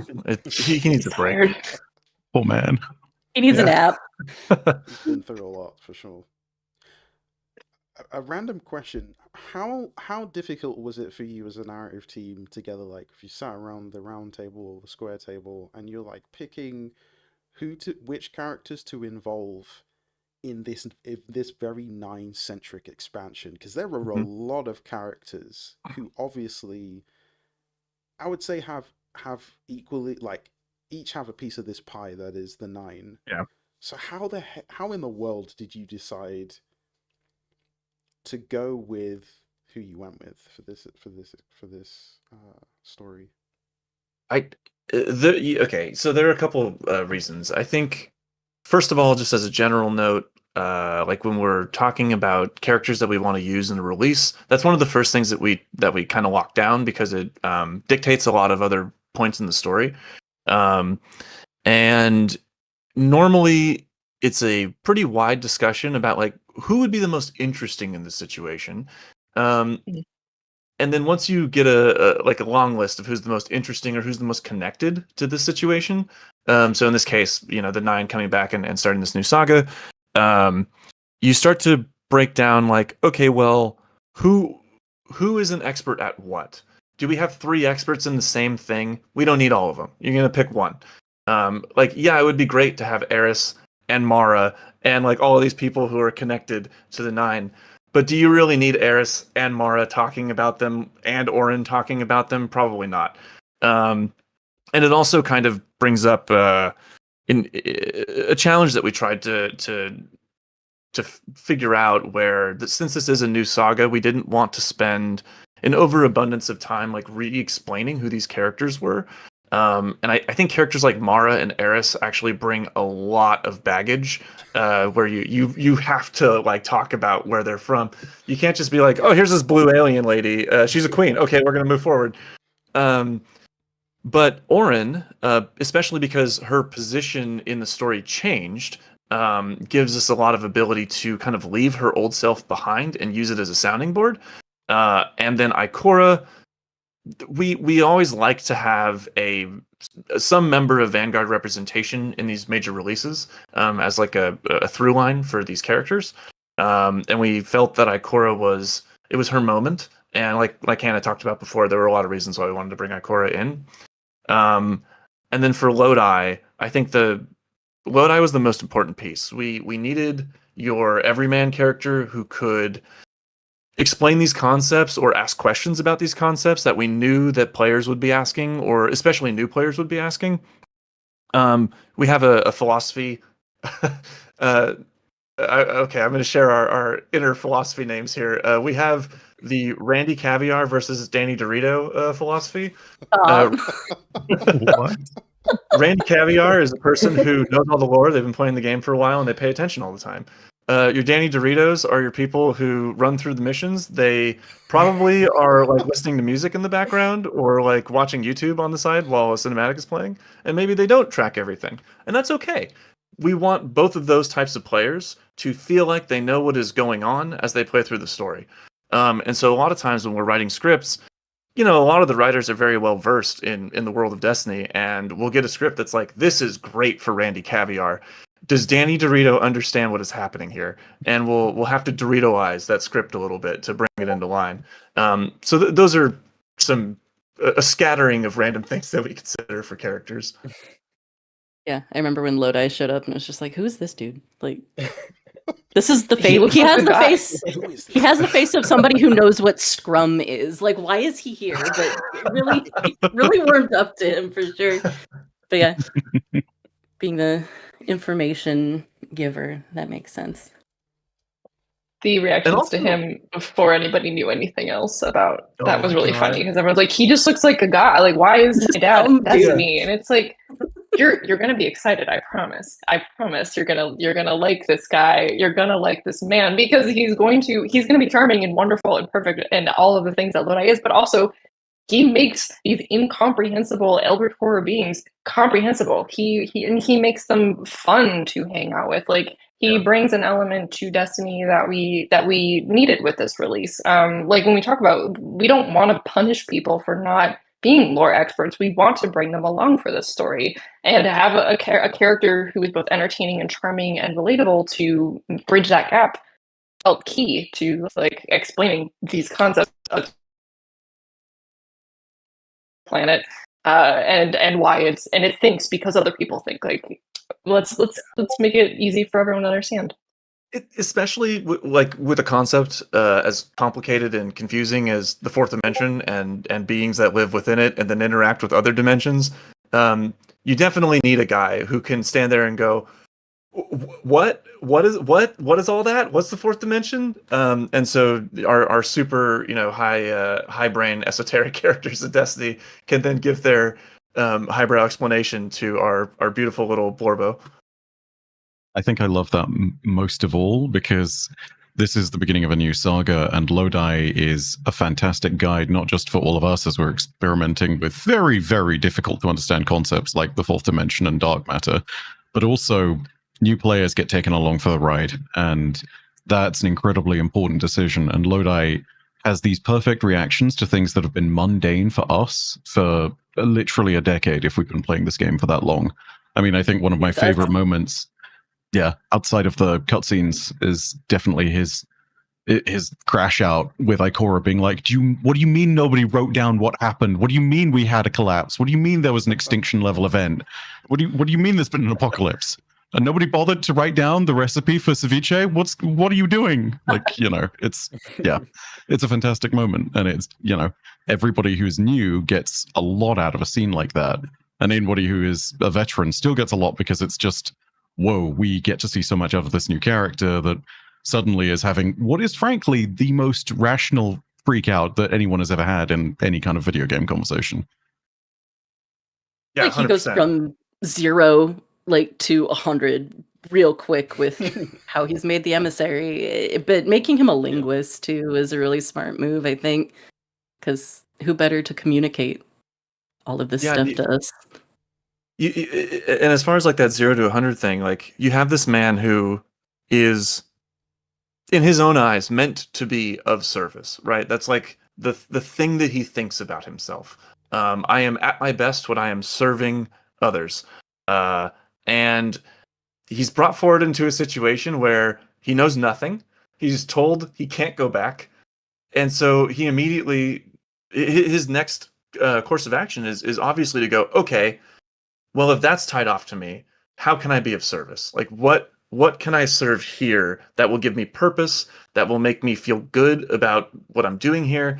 And in a lot of ways, it's kind of a coping mechanism. Like this dude just got ripped, hundreds of years into the future. As far as he knows, everyone he's ever known and loved is dead, and he needs something. It's like when someone close to you passes, or you have an event that causes you a lot of grief or sadness. And some people they just go back to work and they just work the whole day after that. And it's because they have to focus on something that isn't that horrible truth that they've just been faced with. And that's a lot of what Lodi's doing too. Poor Blurbo. God bless him. This poor man. Going through it. Yeah. So I guess we probably do like maybe one more question. We had more stuff on the docket, but I think it's been just great, like taking questions from chat and then obviously getting to talk amongst ourselves. But maybe I'll throw it to our creators. Do any of you, Abaddon, Biaf, or Moonvolt, have any questions that you'd like to ask Nico or Hannah?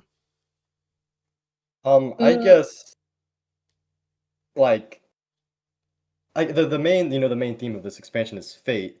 How do you guys grapple like destiny and fate? Because Final Shape, that kind of ended off with Guardians make our own destiny in a way, and now here the Nine are challenging that by saying, no, we control your fate. So to me, there's a difference between what destiny is and what fate is, and yeah.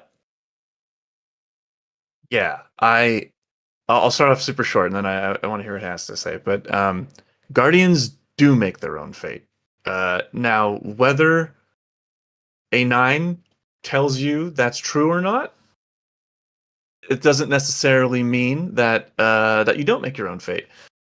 I think one thing that we saw in the Edge of Fate is that the 9 were working around the Guardian's paracausality, not just the Guardian, but also the other light bearers, paracausality, and trying to find ways to get them into situations where they're at the proper endpoint without directly interacting with the light bearer. And a lot of that, at least in my mind, comes from this idea where if you make that light bearer aware that they are being manipulated and moving to a set point down the road, they can change it. They can just do something else because they have control over their fate. So the 9 do have to work kind of in the shadows when they are manipulating light bearers. There's a piece of dialogue that talks about it, I think at the end of I can't remember the launch name. It's the mission with the 3 giant minotaurs in the assimilated easement, where you find the old collapse era computer afterwards. Yeah. And they're talking about how like the 9 did all this stuff that the Vex couldn't do, but a lot of that has to do with just us being unaware of it. And I think as the saga goes on, you're going to see more light bearers try to push against maybe what the fate that the 9 are crafting for them. It's got a very kind of quantum feel to it, where it's like it only works a certain way when it's observed, right? Yeah. Just to jump off of that, the like people, I think throughout Destiny's history, a lot of people have told the Guardian what they're going to do, what they think they're going to do. A lot of people have made those assumptions about the Guardian. And it's like Nico said, this is the beginning of a saga. We're going to be told a lot about what we're going to do and our fate being controlled. And what the interesting part of that is what comes of it. Of like the moment you tell somebody, "Well, I think you're going to do this," they're going to be like, "No, you don't know what I'm going to do," and do something else. So the point of telling a story about fate is how the characters take their own agency and make that themselves, how they react to it and respond to it and try to do it different, try to break it, try to align with it in ways that are unexpected. We want to use this the notion of fate as a way to show who everyone is, to show like who all of our characters are at their core. When we're talking about Ikora, like she was shown, you know, a fate from her previous life, that she was shown like Nella Davis's fate, and where she decides to take that is her own. It is her decision. Even though the Nine may know it, the other side of that coin is that the Nine have a lot of their own motivations, and they may know things, and they're choosing to interpret those things as the way that they want to. Everybody in Destiny, my favorite part of Destiny is that everybody in it has their own perspective on the universe, and they use that to really inform how they view the universe. Whether it's in lore, whether it's actually in VO, like there are so many different perspectives, and that fallibility means that the way that they talk to the Guardian, the way that they like you're the weapon, and the way that we're perceiving what they want out of us at that is all going to be different. And like playing with that throughout the rest of the saga is something that like I'm like so stoked to do. But yeah, that agency is always going to be like the question and the driving force. Yeah, I'm super excited to see how that develops, and like I think ultimately, you know, we still have our agency. I think there's a notion, and I'm seeing that we've just lost it, but I think we're going to show the Nine that no, we do make. You can't tell us what to do. We make our own fate. And I'm so excited to see this. Yeah. I want to tack three quick things onto this. So, based off of, or not based off of, but to support what Hannah was saying, you kind of see this at the end of Edge of Fate, where Ikora is like, "No, I'm me. We decide what we do," and that's her viewpoint, and that's the way that she's moving forward with. But Drifter is very much like, "No, we're constantly trapped in this spider web of what the Nine are trying to do, and there's nothing that we can do to change that." He's not speaking objectively. That's just how he feels, right? And so these people are still human. They are still open to manipulation. And how do you manipulate a Guardian who is like our player Guardian? Well, maybe you tell them they're special. Maybe you tell them they're the weapon. Maybe you tell them they have an ultimate destiny that they need to fulfill. Yeah, I like it because I think the Drifter he's kind of ended up like this Doctor Who / Raggedy Man kind of position that he's taken, and where he feels like the coils of time and everything else pretty much have he can't escape it. And I think a lot of his story The chess piece symbolism. Right. He's always being placed, and he's like, "Oh no, whatever you think is you is actually a predetermined, calculated outcome that somebody's seen before and knows that you're going to end up exactly where they want you to end up." Yeah, and I think that it's funny because the Drifter has been through so many experiences where his choices have directly influenced what has happened next, but he doesn't see it that way. He still sees himself as being like a passenger in life. Oh, buddy.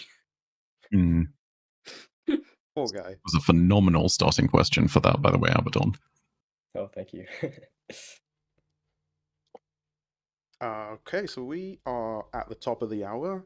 I promised to keep things in check. But yeah, chat, please go ahead and give a huge thank you to Nico and Hannah for joining us today, and for all our creators for being here, Bife and Abaddon and Moonvold. I hope that we get to do something like this again. There's never enough time. I know. But to be continued for sure. I think that's the good part about lore.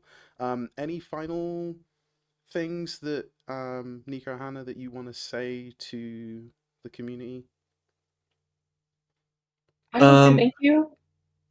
Like, we the response to Edge of Fate has been really lovely to see.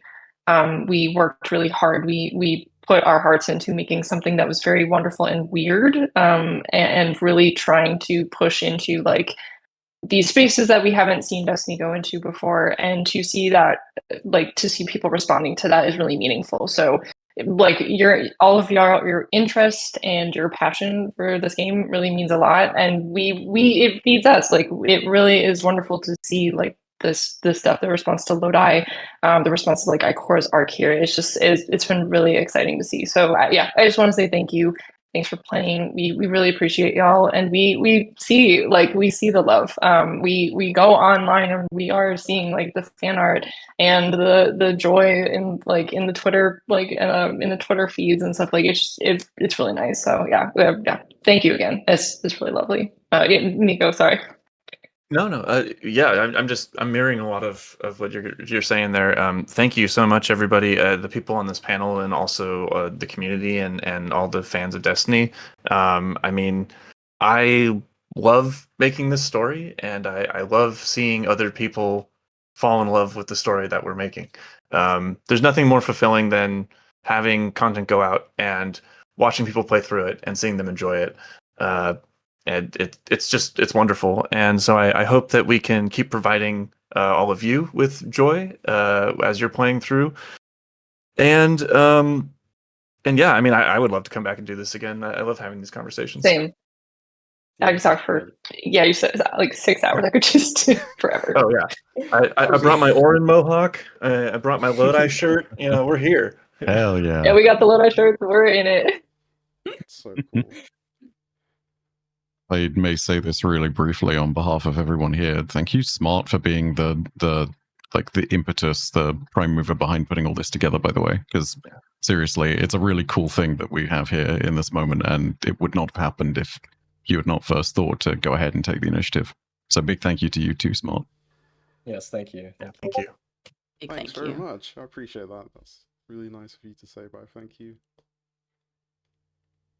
Abaddon, Movold, any final thoughts before we?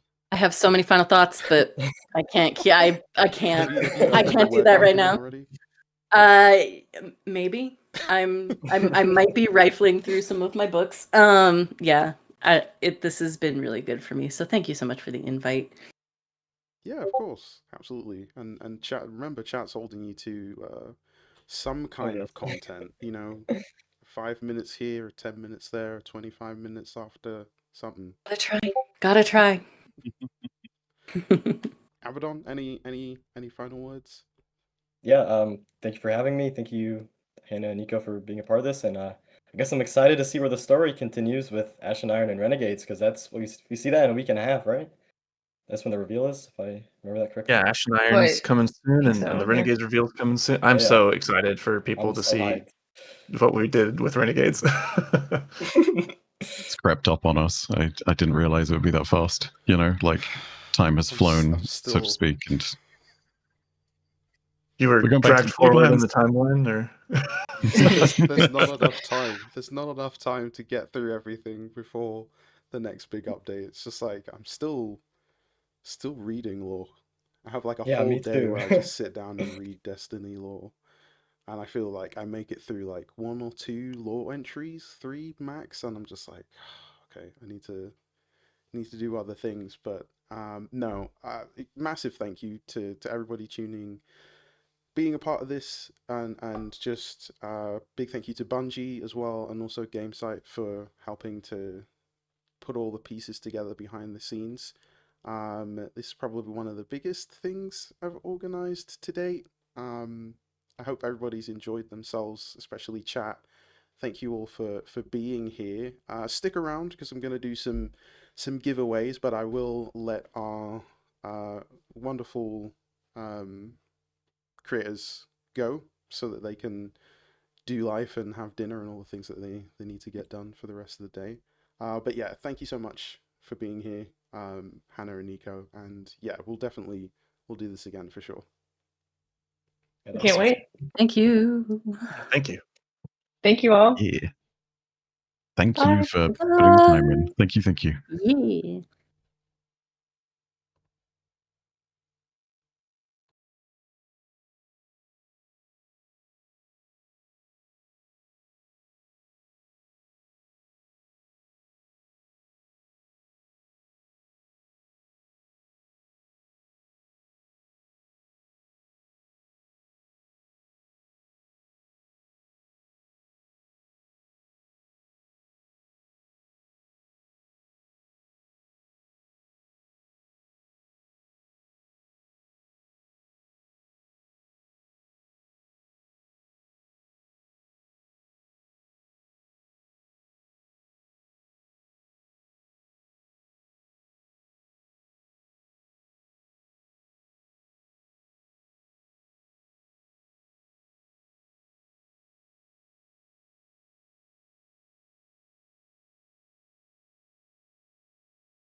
What a wild ride. Holy moly. That's probably one of the best things we've done ever on YouTube, and Twitch is new to the family. Thank you so much to everybody who's tuning in right now. For those of you who don't know me, my name is Samlab. My first name is Smart.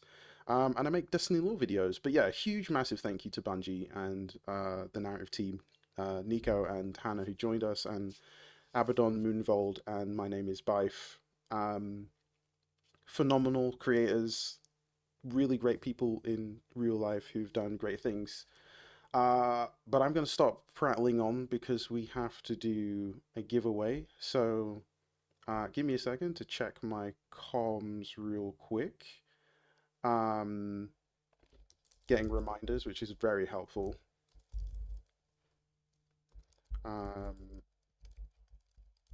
If anybody has any questions, let me know in chat. I've got chat right in front of me, in fact, on 2 screens. Ironically, I set my iPad up in front of me, but the text is so small I can't read it, but I have you guys on the left here. So, giveaway. Okay, let's do this. I'm going to give you guys a word. I have 5 copies of the Edge of Fate to give away. I should probably be on my giveaway screen, but I mean, this is what the giveaway screen looked like. My camera should have been on the right hand side, but we'll pretend that doesn't exist. I just made a ton of scenes for backup in case stuff happened, and exactly what I thought was going to happen. Anyway, so I'm going to give you guys, let me see if I do this right. Who can participate? Yes. Okay, so the keyword is exclamation Lodi. Okay, exactly. I'm going to type it in chat for you guys right here. Okay, so if you type that, you will be entered in with a chance to win 1 of 5 copies and the collector's edition. Do I have music playing in this scene? No, I don't, but that's fine because I need you to hear me. But I will quickly set that up whilst you guys are absolutely spamming chat. What's crazy is I put this in slow mode and you guys still found a way to cheat the system, and I love it because Guardians make their own fate. So while you all do that, I'm gonna put the D2 music on. Yeah. Thank you also to Shutterfinch, who's been absolutely crushing it in chat, because I have not been able to do anything much whilst okay, let's turn that music down. It's kind of loud. Let me know if the audio levels are good with my voice. So I'll give everybody a couple more minutes to get their exclamation mark Lodi in. Hello, everybody saying hello in chat. Appreciate you. I see you. I see you. BS_res. I see you.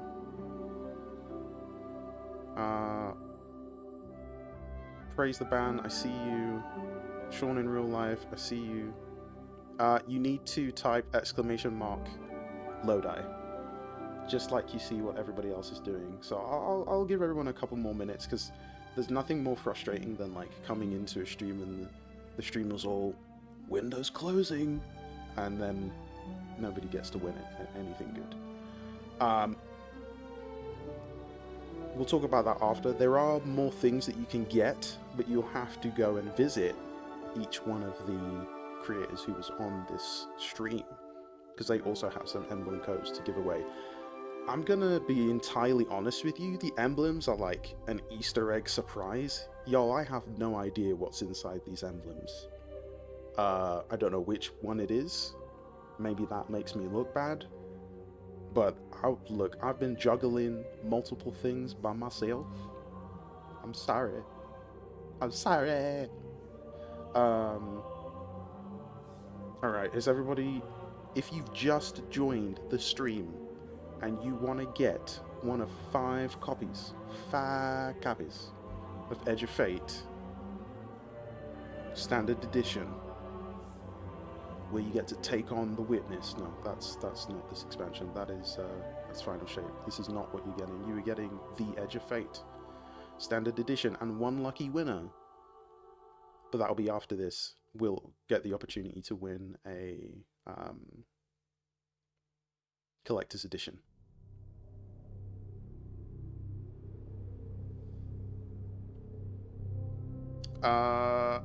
LP Bastion. Yes. You'll have to redeem it to find out what it is. I do solely dearly apologize that I can't tell you what the emblems are. I did reach out and ask, but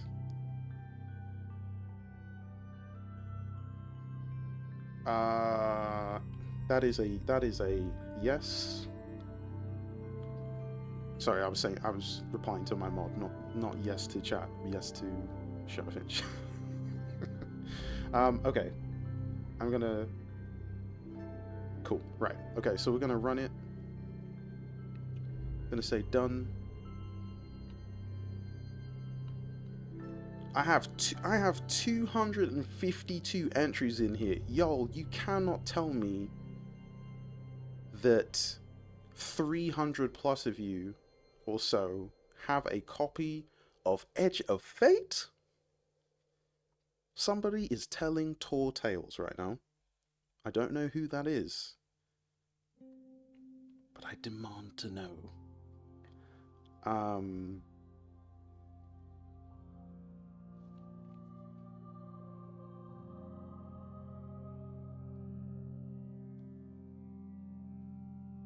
Need it for a friend. Okay, I appreciate you. I can't read that name. Reloso 84. Yeah, I appreciate you looking out for a friend. That's good stuff. Good stuff. Okay, I see more entries coming in. Cool. There's some people who are spamming. If you spam, it will remove you from the entries. So if you've done it once, don't do it a second time. Because that will not help you. A Nightbot will probably karate chop you in the back of the neck. Just gonna be honest. Is this the DLC or Collector's Edition? This is the DLC. We will do the Collector's Edition next, after this one. Once I pull some winners.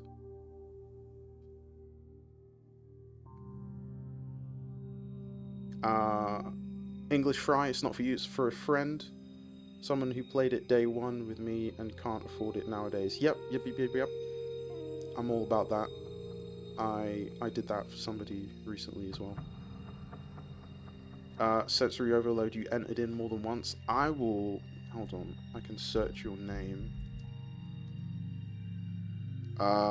It did strike you off. Yep, you're back in. So you have a chance.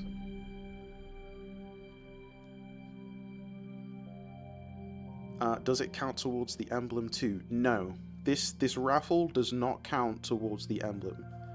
The emblems I have, you would have seen Shutterfinch giving them away in chat randomly. If you want more emblems, you will need to go to either Moonvold, My name is Baif, or Abaddon. I'll talk about how you can find out where they're at in a moment. But okay, I think we have all the entries in. I believe. When did this happen? When did what happen? Sensory overload. Alaran, you entered more than once. Dude, what is going on here? Is everybody now confessing that they entered in more than once? It's not a. It will be impossible for me to check. So, if you entered in more than once, and it removed you, I can't help. Laded Red, what are you upset about, buddy? I see a sad face emoji. What's happened? A lot of you did twice. I'm gonna search a couple of your names. Lad, you're in. You're still entered in the raffle. Who else was it that said that they?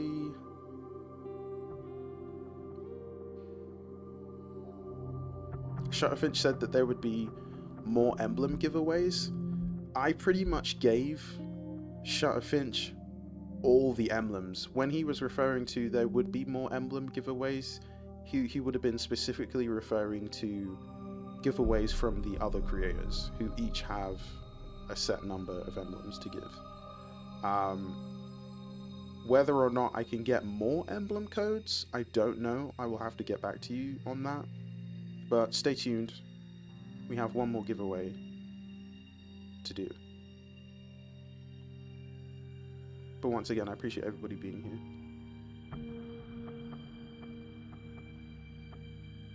Shadowfinch, what are you confused? Are you confused by what I'm saying, or are you confused by chat?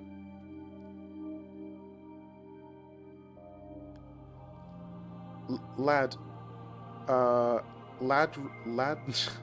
Ed Red, you've been here for 2 hours for an opportunity for an emblem or for a copy of Edge of Fate. Which one?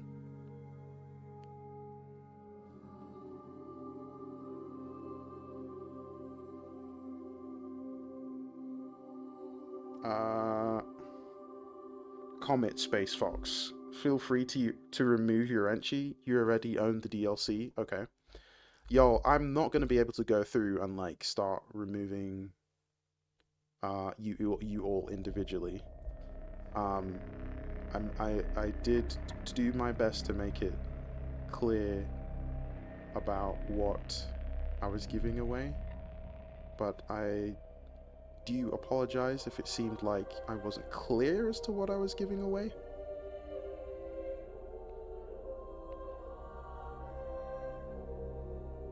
No. Draw 54468. This is not for the collector's edition. I repeat. This is for the standard edition.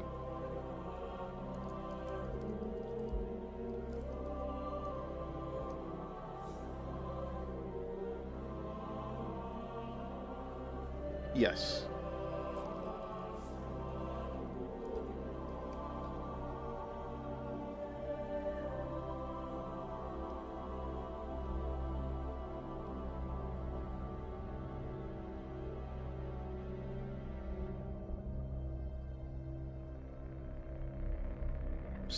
Stick with me, everybody. I am communicating with my representation team of one.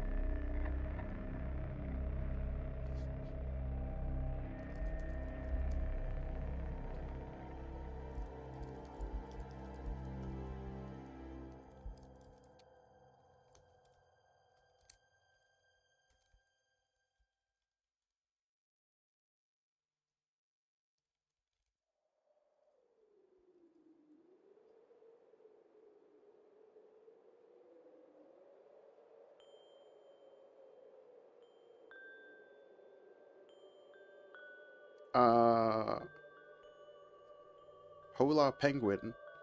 What is a Bungo communication problem?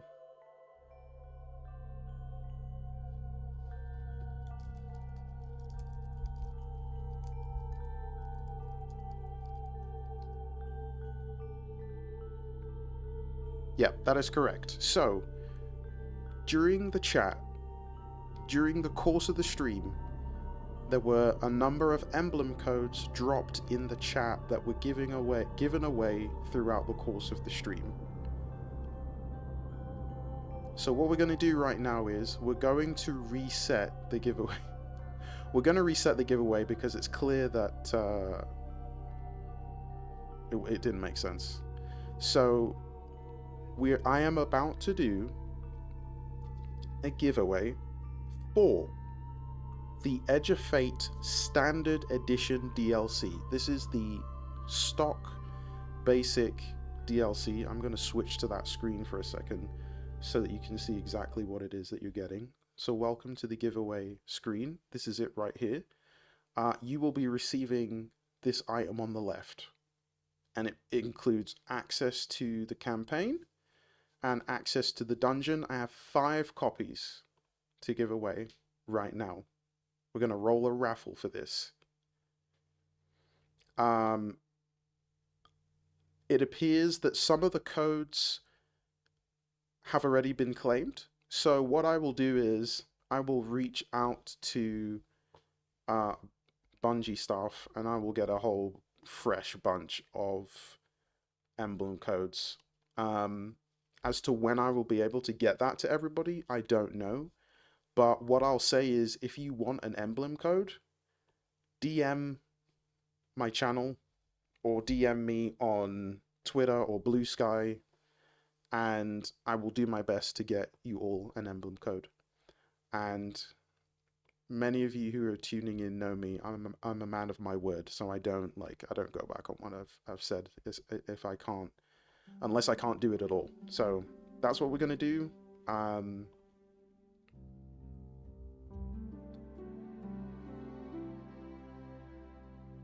So yeah, even though I've said to DM, I can't promise you that I'll be able to give everybody an emblem code, because we get given a set number, guys, so I'll do the best that I can do. So, yeah. And I'm not naive, so I know if you're a bot or just spamming or somebody who's going to go and sell the emblem codes, so good luck trying. Not to be weird. Okay, so we're gonna do the emblem thing again, and this time we're gonna change the word because we've already spammed the living daylights out of Mr. Die. So go ahead and enter this in chat right now. ! Orin. That is Orin, emissary, or ex-emissary of the Nine. And enter once, please. For the love of all that is good and proper. Once. One-time entry, people. Not 12, not 50, once. But I love you. I don't mean to sound like a hard nut. That's not what I'm trying to do. I'm just trying to make sure that everybody gets an equal and fair opportunity to enjoy this.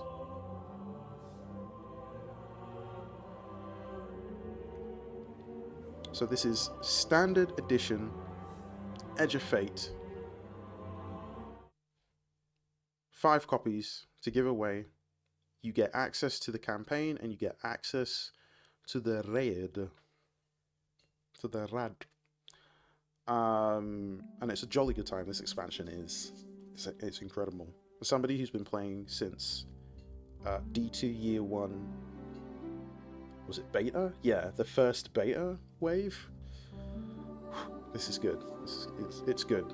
It's definitely not D2 Year 1, don't get me wrong. It's a different experience. It's one of those things where you just had to be there, but it is equally as juicy when it comes to the story. I would say that this Edge of Fate story is better than D2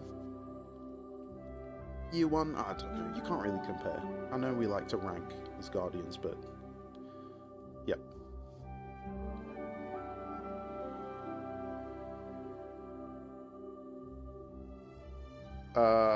The Bebo. I was not aware that DMs are closed. I think that's just how my profile had been set up, so there you have it. But my DMs are open everywhere else. Most people just DM me, so if you were somebody that genuinely didn't get an emblem code, I will check like whether or not you're a real person or not. Like, I'm not just gonna go, oh hey, you didn't get an emblem, here's a free one, and then you go sell it on eBay for like $300. No, we're not about that. That's called cheating the system. I don't I don't support cheating. Okay, so let's see how many entries do we have? Okay, cool. Has everybody once again, if you have not entered the giveaway for the Edge of Fate Standard Edition, this is your chance to do it. Exclamation point Orin. If you already entered, do not do it again. It will remove you. It will remove your entry, potentially. It gets a little bit weird, Nightbot. Sometimes it will remove people or it won't. But if you have already entered, don't enter again. We want only those who haven't entered yet to please go ahead and enter.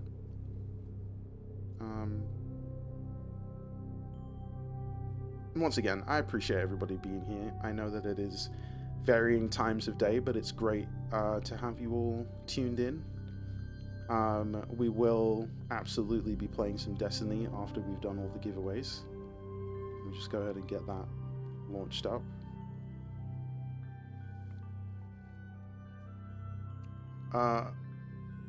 Wuna Prime, what if you're a bot and you have emotions? Do you still qualify? Look, if you are a sentient AI, you're still a bot. But I kudos on like the attempt to pull at my heartstrings, dude. I love that. That's probably one of the best comments in chat we've had all night. Big Meaty, DMs are closed.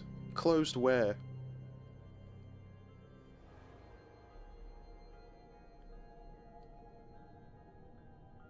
Sitting around 340 power. Yeah, that's roughly where I'm at. I'm loading in right now. Probably heard Destiny the game launch just then, but that's fine. Okay, let's go ahead and check this giveaway. We have a lot of entries. Has everybody entered? If you've entered once, do not enter again. Bots, I see you. I see y'all in the chat trying to make a mess of my stream. It's not gonna happen.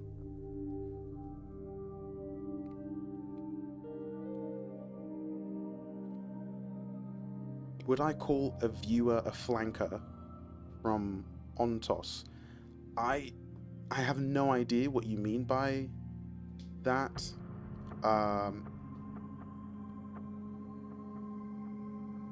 Mr. Leho, 400 people will probably message you saying they won or they didn't get an emblem. There's no way for them to claim that they won because it was an emblem that was given without you having to enter, so that'll be some shenanigans for sure. But brownie points for trying. Brownie points for trying, absolutely. Chaos 1989. Nightbot has flagged you as trying to enter a second time. Brother, please stop. Please stop spamming. Because it will remove you from... In fact, let's check. It's probably... Yeah, it's removed you because you spammed. Sorry, bud.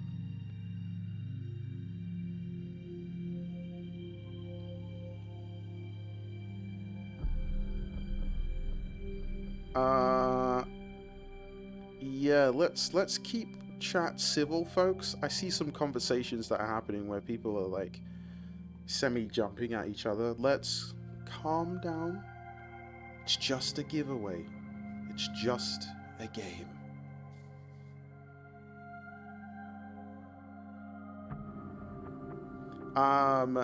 Stein Steve, you want to go ahead and hit exclamation point moon? That is exclamation point MOON.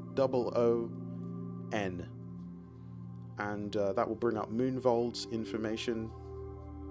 And then, what's the... Let me check the command for Abaddon. Ironically, for Abaddon, it's this. Abs. I didn't get a chance to tell him that, but yeah. So you can go ahead and check them out. And if you want to follow me on socials, it's exclamation point, exclamation mark, Psalmlab. Exactly as my Twitch name is spelled. And, but yeah, I appreciate all you guys tuning in, giving us a follow, hanging in there, chatting in chat, talking to Shutterfinch. He was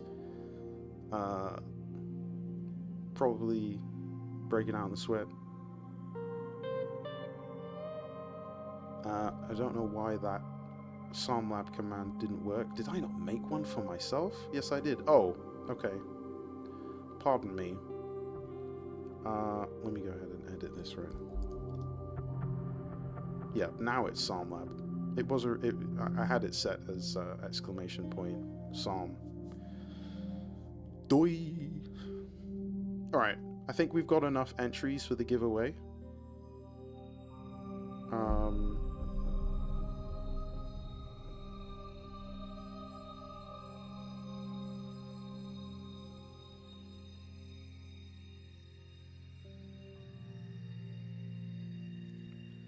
It's still counting giveaways. If you haven't entered, please enter. If you have entered already, don't enter again. It will remove you.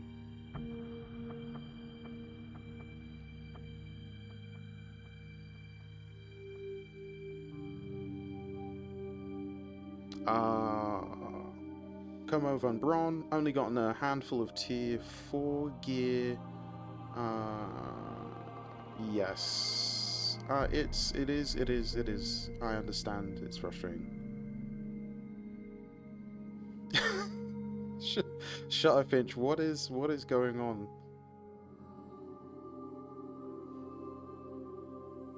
Respectfully, yeah. I mean, look, let's be real. We know that the Destiny community is a very vivacious, excitable bunch.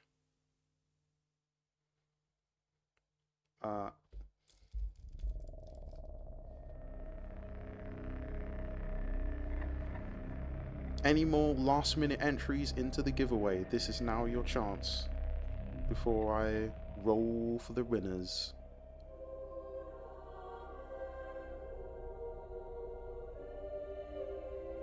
For a chance at one of 5 copies.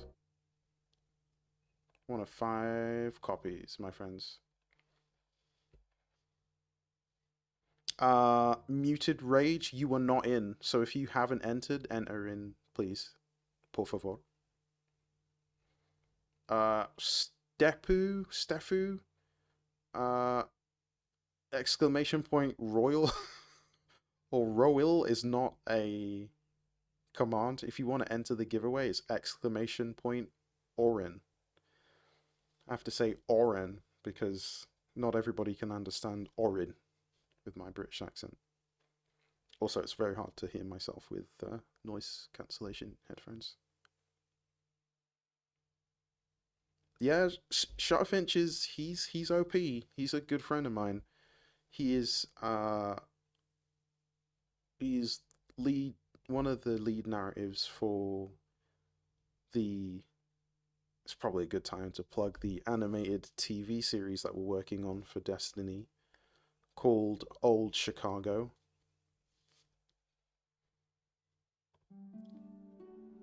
That's right. We're working on a Destiny TV series. I don't just make lore videos. And we are crazy excited about it. So we'll have more deets on that soon. There are some devlog updates on my YouTube channel if you want to take a look at that. Get to see the amazing work that we do. But we have an incredible cast of voice actors. So, yeah. That's right. That's right, Panic Puck. A Destiny TV series. We're all about that here.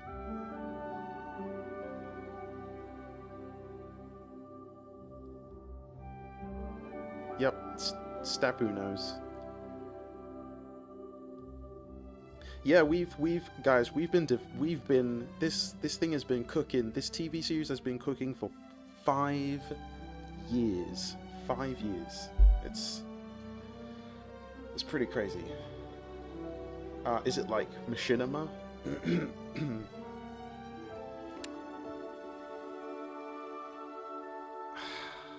How do I answer that question?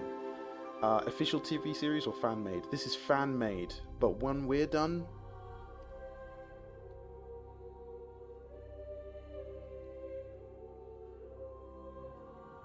that's all I'm saying. I don't toot my own horn, but It's looking good. Like, if you look, I'm not even boasting. If you go look at any of my devlogs on my YouTube channel, you will see the quality of work we had 5 years ago. All I'll say is, expect that 10 times. And that's not me boasting. I'm not the one doing the animating. That is done by Neenkin, who many of you know. He's been in the Destiny community for years, but this brother knows how to cook. Oh my goodness. It's, yeah, I'm excited. Yeah, if you do !Psalmlab, it will bring up the link to my YouTube channel. You can find the devlogs there. I think one of my featured videos is the latest one. So go ahead and have a watch of that when you have a minute.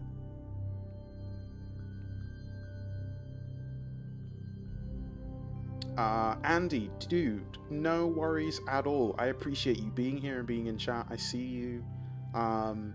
We will definitely do something in the future, really soon.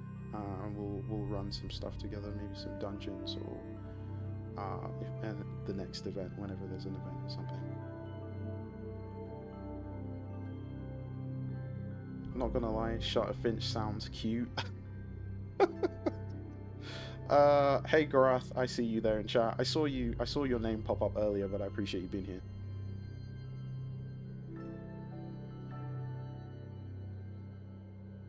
Where are you supposed to message me? You can reach out to me on Blue Sky, or you can reach out to me on Twitter.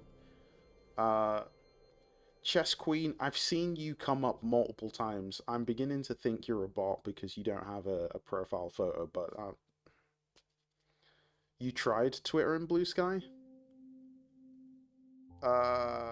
If you sent a DM to me on Blue Sky, I should have received it. I don't have any message from you on Blue Sky. And if you're following me on Blue Sky, you should be able to send a message, but my DMs just aren't, they're not publicly accessible. All my DMs are closed everywhere. Yes, if you're not a user on Blue Sky or Twitter, then you're not going to be able to DM me. Yeah.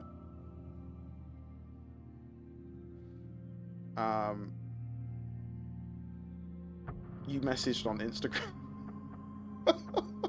Y'all are thirsty for these emblem codes. I'm not gonna lie, like the level of like commitment. No, I'm just kidding.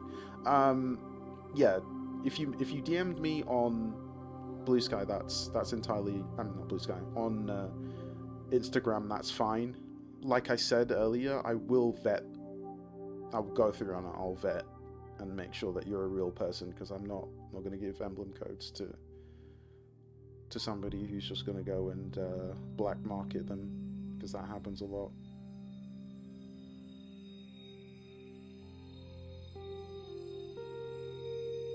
You created a new account on Twitter, followed me, and you can't DM. I don't know what to tell you, sir. I'm not sure. Not sure what to tell you.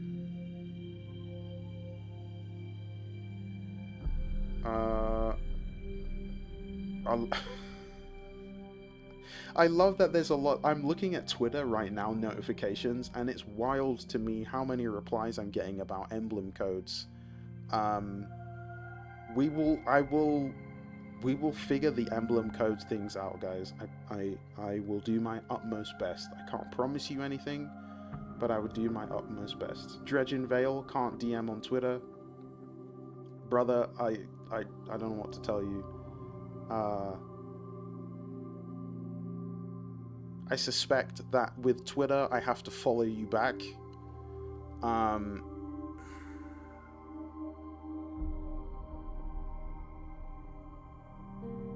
So, yeah.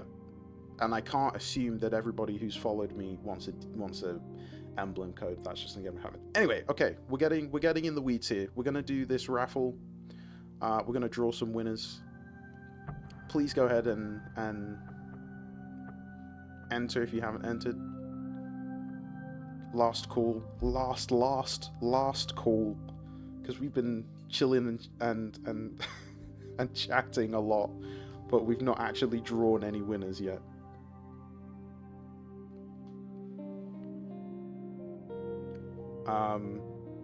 Ay caramba, I'm even getting email notifications right now. Do I need to remove all my stuff?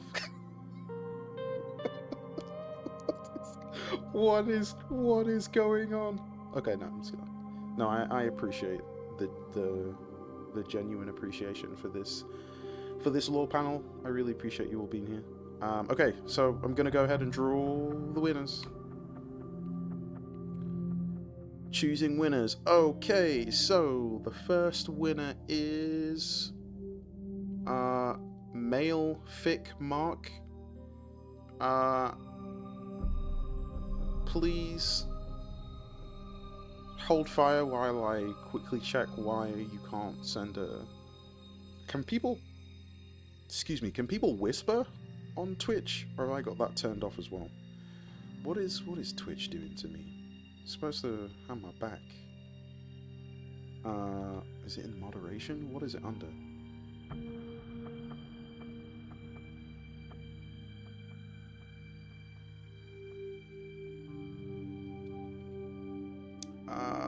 Yep, they're not having the DMs open. I almost contacted him through the website. W6DE, which website are you trying to contact me through?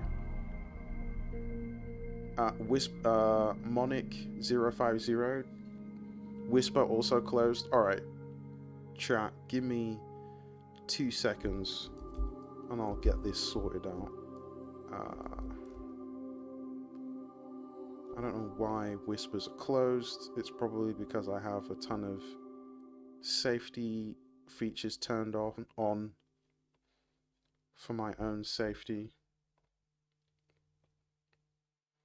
So what I will do is, for each winner, we're gonna take the name down, and Shotfinch is graciously gonna keep a record of it because I literally trying to figure this all out on the fly is potentially killing stream momentum. Anyway, okay, moving on. Right, next winner. Let's do this. Yep. Male Fit Mark, I see that you replied. Woo, thank you very much. Next winner is Nurik8383.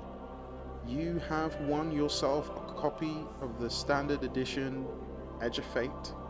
Please go ahead and respond in chat. Well done, sir. I see you. I see you shining like a tall, beautiful guardian. Guys, I don't know what's wrong with me. It's late. It's like 9:50. Am I losing it? Okay. We're gonna roll the next. Hold on a second. Let me give this username to the boss man. Shutterfinch, I've just dropped the next one for you. Okay. Next.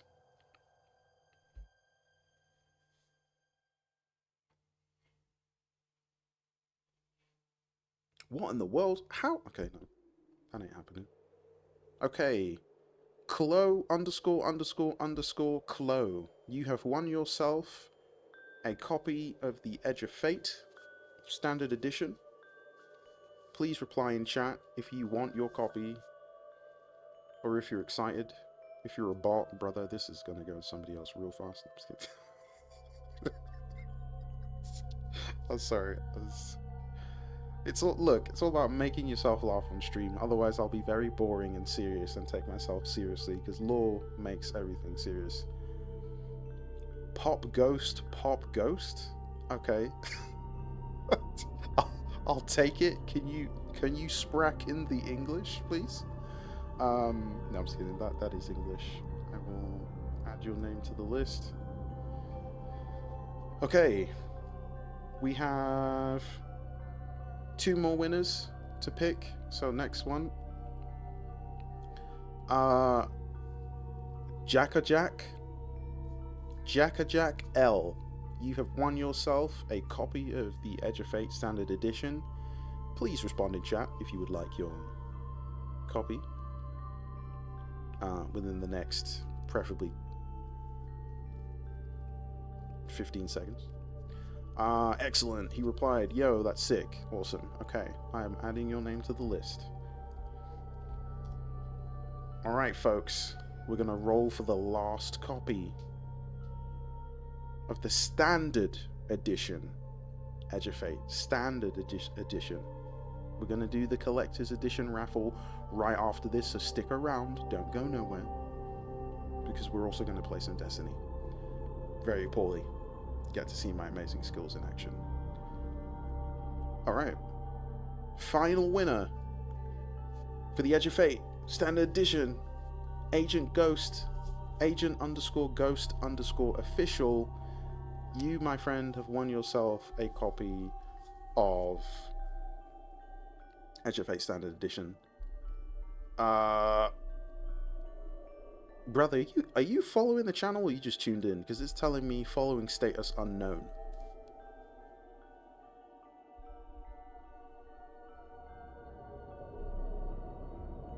Because if you're not subscribed to YouTube, if you haven't gifted 20 subs, if you haven't followed me on Blue Sky and Twitter, then I'm gonna have to give. No, I'm just kidding. I'd never make everybody do that. That would be insane. No, just your time, your eyes, and your ears is more than enough. Your following? No, it's cool. I see the status updated itself. Okay, folks. So that has been the giveaway for the Standard Edition. Now we will do the giveaway for Hold Your Fire. Don't put anything in chat yet because I haven't told you yet. Hold on. Okay. We're going to close this, open a fresh one. Just hold your horses. We will now do the giveaway for the Edge of Fate Collector's Edition.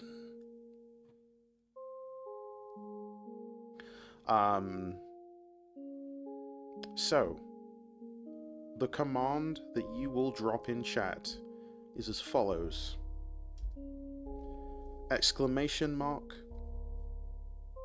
!Zer for a chance to win. There is only one copy, so there'll be only one winner. And it could be you. Come on down, get yourself a wonderful collector's edition of Edge of Fate. Follow characters like Zer. No, not Zer. Although Zer is the first emissary, as was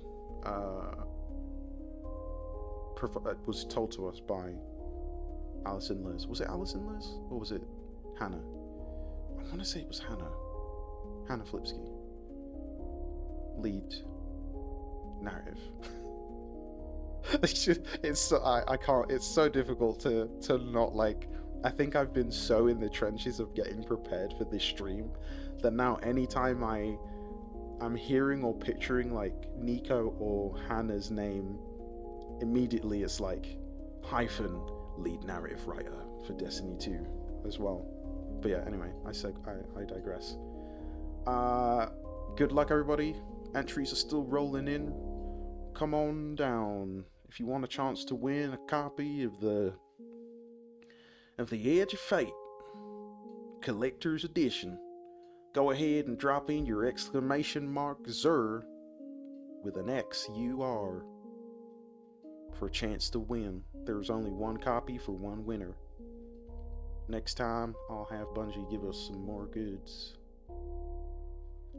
so that we can do the dance.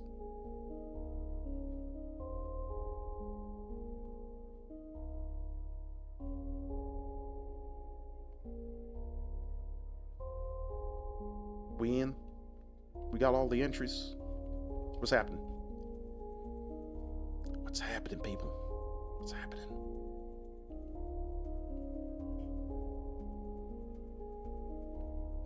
I need to take a moment to print screen because I've just seen something on the Destiny directory that I never thought would happen in my entire life.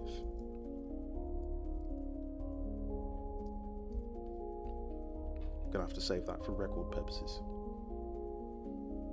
I'm also realizing that I'm gonna have to like cut this. This video is gonna be so long, so for people who are waiting for the VOD, oh sweet lord, it's kind of frustrating because there's no way to like stop. I'd literally have to like stop and start the stream just to break it off. So I don't know how fast we'd be able to do that, but that would be annoying, and I would potentially lose you all. And I refuse to relinquish my hold on so many guardians.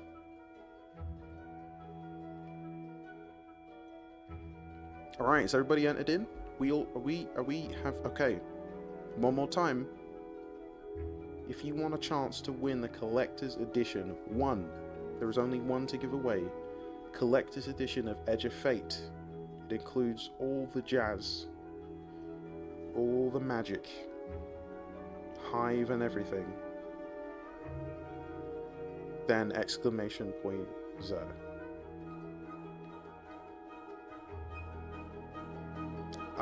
Antitomi22, brother, I'm sorry you didn't get an emblem code.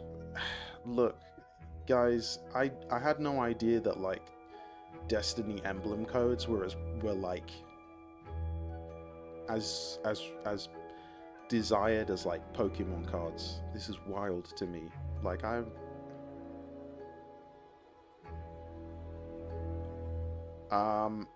yeah, I'm seeing Shutterfinch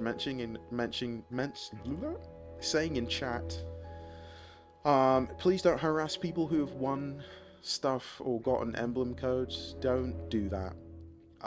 That's a surefire way to get yourself silenced or banned from chat. I'm gonna be 100% real with you. That's not how we do here. This is a safe, inclusive space for everybody.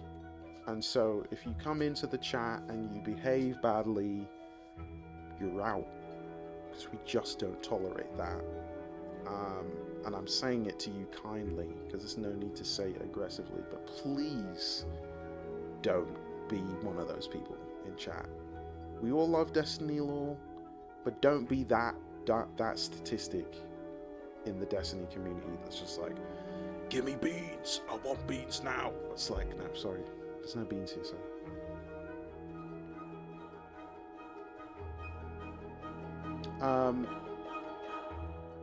Negaphoran. Yes, there's no more emblems right now. There are no more emblems. There are no more emblems. Currently. There will be numerous occasions where I have emblem codes. I may even check and see if I have, I think I have some emblem codes that I didn't use, that I haven't, from something else. So, hold fire, because you may just get some emblem codes, but some of you don't deserve them because you're being extremely, like, aggressive for emblem codes, as if somebody didn't feed you for a week. And there's just no need to behave that way.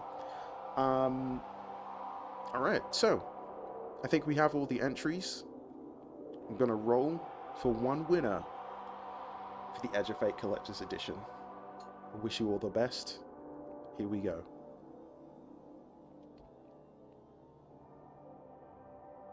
And the winner of the Edge of Fate Collector's Edition is The Scene. That is THASCENE. You have won yourself the Collector's Edition of Edge of Fate. We have taken your name down. Shutterfinch will be in touch to find out from you what platform you would like your copy on. Big congrats. Big congrats to The Scene. The Collector's Edition is is dope, my friend. I hope you enjoy it very much. Now, if y'all give me a second, what I'm going to do is change scenes, and then I'm going to go check my back end. Not literally. Wrong choice of words. I'm going to go check my emails, because I believe I have some spare emblem codes left over from a different giveaway that I did that I never gave out. And I remember giving away a few of those, so hold on a second. Let me switch to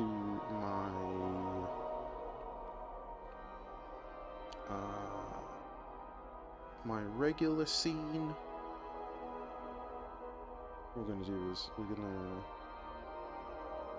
get rid of that. Gonna get rid of my face for a second. Hold on, guys, this is super low tech. We're gonna open Destiny 2. We're gonna grab my face back. We're gonna do this. We're gonna do this. We're gonna do that.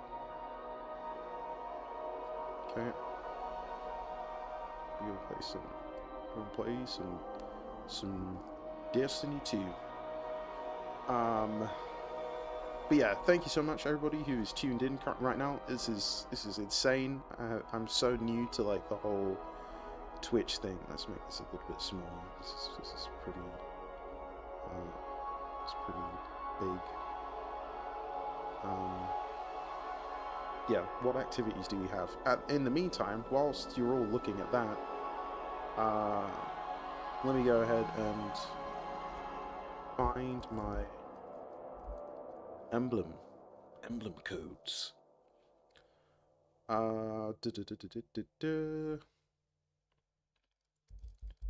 Emblems. Checking the email. So email. Right, here we go. It's gonna tell me, I think it tells me which ones have been redeemed and which ones haven't been.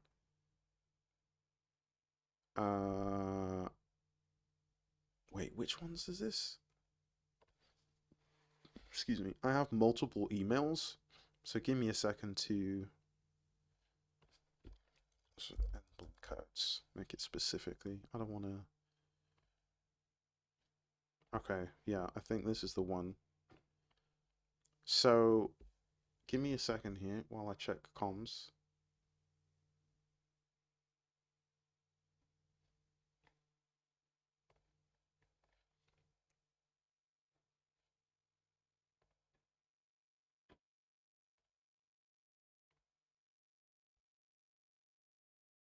Let's see if this works. Ooh, yes it does. Oh, okay. You guys are in for a treat. Yes, you are. Because I have some emblem codes to give away. So for those of you who are eagerly kicking doors like digitally in for emblem codes, you're welcome. No, I'm just kidding. But honestly, no, you're welcome. So just give me two hot seconds here while I organize these, so I can tell you exactly how many of them I have to give away. So I think Bungie came in clutch here. Let me go ahead and check my gear setup right now while I'm what have we got here? 9.5. Do you guys hear the music still? Is the music still playing or is it stopped? I feel like it stopped. And all you've been hearing is me talk away. So, no music? Okay. Right, here's Destiny music then. I don't know if you can hear it from the game. I might have to turn it up a little bit. Okay. Let me know if you hear that. That's better. Sweet. Okay. Thank you all for sticking with me as we figure out this streaming thing. But we're gonna go ahead and do the giveaway. Wait, I think I just ended up changing my giveaway screen. It is what it is. So we're doing it low tech. It's what I'm best at. Okay, so I have. Let me just refresh.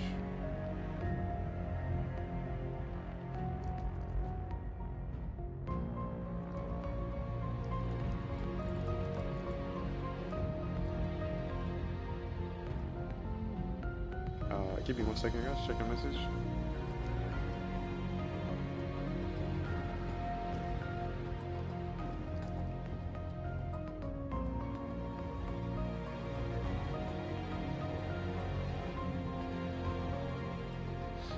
Okay, so for those who have won,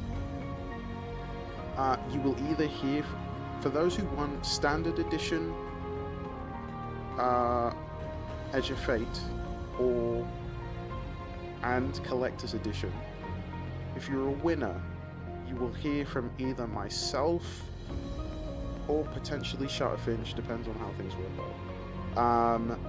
And I'll be asking like what platform you want it on. DMs are set right now so that nobody can send me any DMs. I don't know how that happened. I think I just did that out of like my own self-protection. So hang tight. I got you. Your name's on list, so I know who's who and who's got what. But right now, I have another giveaway for you. What? What is this? That's right, ladies and gentlemen. I have. I don't know. Let me just check because it keeps saying to me.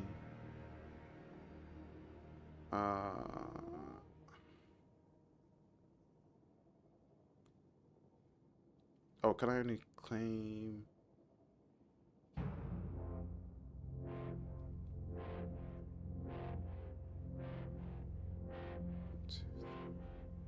Okay, I have 7. Sorry, I had to count. You probably saw me counting there, or heard me counting. I have 7 emblem codes to give away. This is the refraction or refractant emblem code. I'm gonna go ahead and grab an image of that for you guys in just a hot second. I just need to find it. Yeah, here it is. So you can see what it looks like. And can I literally? That's not what I'm gonna do. I don't want that in here. I'm gonna have to save that to a folder. Streaming is hard business. I don't know how anybody does this for a career. It is so stressful to me. As somebody who's neurodiverse, I'm like, my brain. What do I do? Who did this?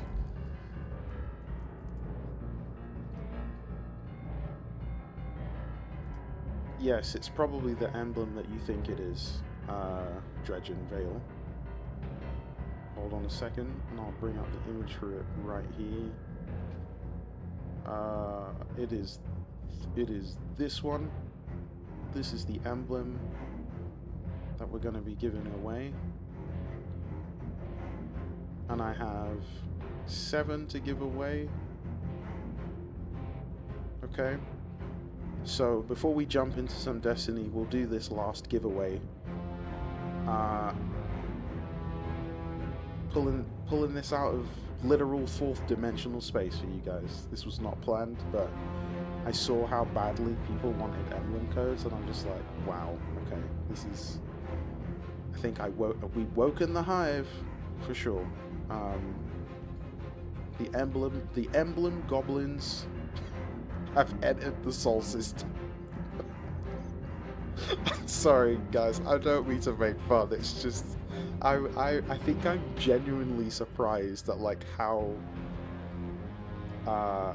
gotta catch 'em all everybody is about emblems. I've never been that big of an emblem person. I just get them and like I have like a stock. In fact, look, I'll show you. I'll show you. Well, before we do the giveaway, let's go into Flare. Here's all my emblems, dude. I hardly ever use these things.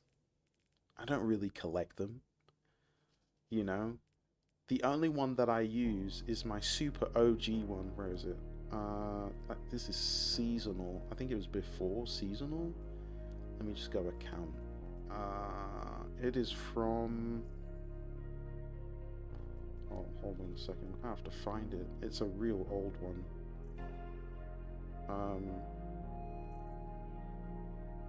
In fact, I think I'm using it right now. Is it World? It might be World. Let me see. Let me see. Let me keep an eye on chat because I'm missing what everybody's saying.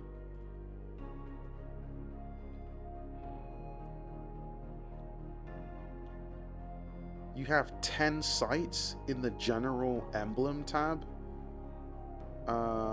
Till this day, I've only been using the day one garden emblem. Yeah, that was a good emblem.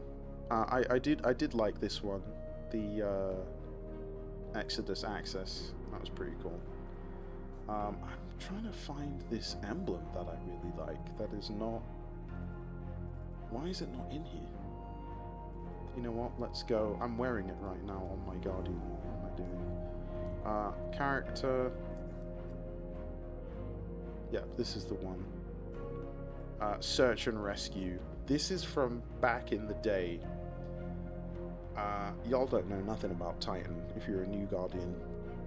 Titan was a planet that we could go to before the Witness took all the planets. And we technically have Titan, we technically don't, because it was sunset, soft sunset, and so now we can't go back to the whole planet. But we get part of it. But yeah, this emblem was from the New Pacific Arcology. I did a lore video on that. You could find it out there somewhere. Really proud of that video. It's like one of my early lore videos when I was really new to the Destiny community. And yeah, sad times. I miss that planet too, old Titan. I really do. I miss Titan. I miss Mercury. No, I don't miss Mercury. I miss Io. Io was my favorite planet because I think it's one of those planets that you can tangibly see where the Traveler last touched. But yeah, this director used to be full of so many more planets, big time. Yeah, so it's a little sad face that we can't that we don't have that planet anymore. Give me a second here. I'm gonna go to green screen so that you guys can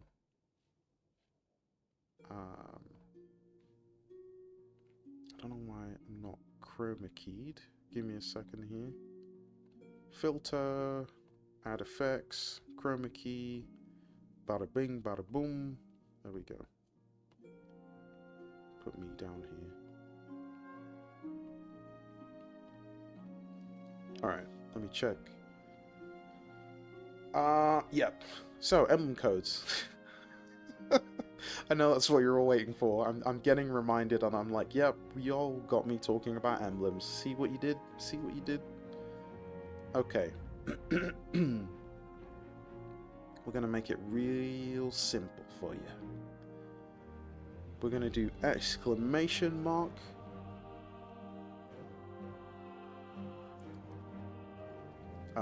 Let me just make sure I spell this right. Hold on a sec. I am also dyslexic, so I need to check my grammar on a regular basis. Yep, that is how you spell it. So, go ahead and type in chat exclamation mark sunset. Just to really sting people. from the OG veteran days of Destiny 2 what? No, I'm just kidding. That's me. I'd be stinging myself.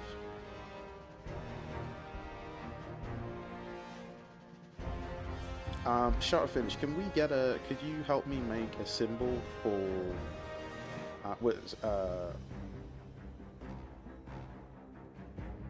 yeah.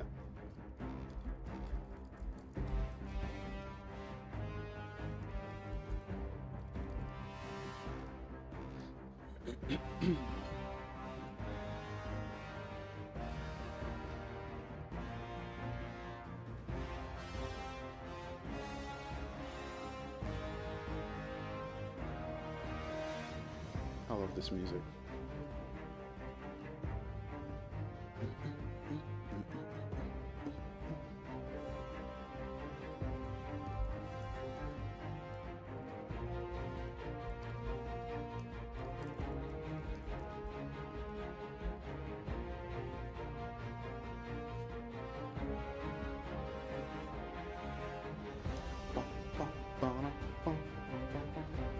I see you all. Entering, we have 127 people entered into the emblem giveaway right now. If you want one of 7 emblems, this one up here, in the top of the stream, then !sunset for a chance to win. I will pull, how many cards we got? 7. Pulling 7 winners.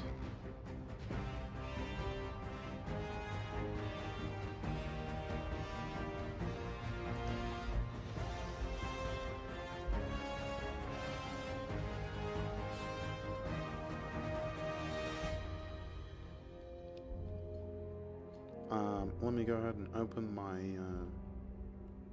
document here so I can keep a list of the winners.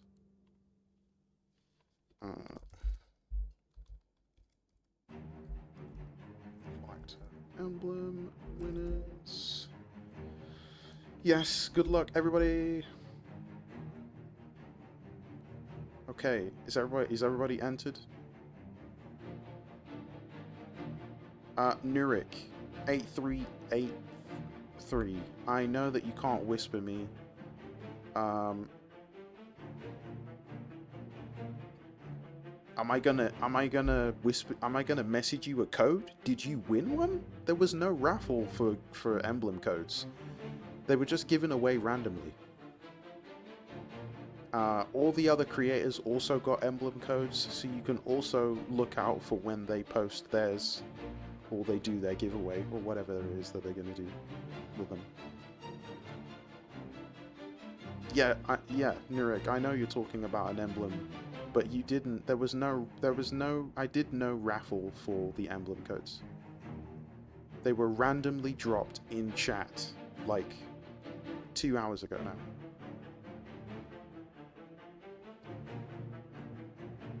now. So I am doing a fresh. Y'all are making this really complicated for those who want emblems. And I don't know if I'm ever going to do emblem code giveaways again, because some of the behavior is just wild to me. Like, as somebody who's just started Twitch streams and doing giveaways, like, I didn't anticipate this kind of I don't know what to call it. The emblems that I'm about to give away, I haven't drawn any winners yet for the emblems I'm about to give away. Everybody's supposed to be entering by putting !sunset for a chance to win the refraction. This one right here. This is what I'm giving away right now. Ignore any other emblems I've given away. What we're giving away right now is this. I have 7 emblem codes. If you want the opportunity to win one, simply put into the chat !sunset. Don't enter twice. If you've already entered, don't enter a second time. It will remove you from the entry list. I said this an hour ago. I know we have new people in chat, so don't worry. I'm not getting irate with you. I'm just trying to make it clear as possible. But again, I appreciate everybody being here. I know, because it means you giving up your time. I know some of you might just be like, have me on in the background and you're like doing stuff around the house. But yeah, if you've been here since we did the lore panel a couple of hours ago, thank you for sticking around. I really appreciate it. We will actually play some Destiny at some point. I think it's worth, I should at least like start loading into activity whilst we get the entries in.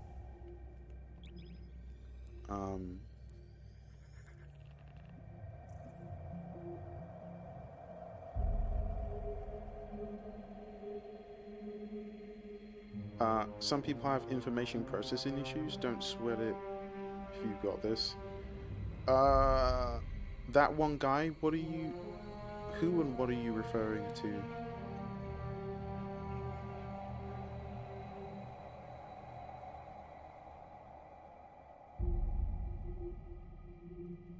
The Destiny official extension? I have no idea if it's... extension can only be expanded at larger sizes. It doesn't let me click it right now because obviously I'm in the back end. So, is it working for you guys? Can you see what my gear is? For those of you who are watching Twitch on Twitch, YouTube folks, I appreciate you being here. I know you're probably all like, what in the world? It's working. Thanks, Chomo. Thank you, Pedal. Thank you, Triodot. Thank you, Insignia. Thank you, Count Alash. Thank you, Old Titan. Thank you, Maury. Thank you, Kaitero21.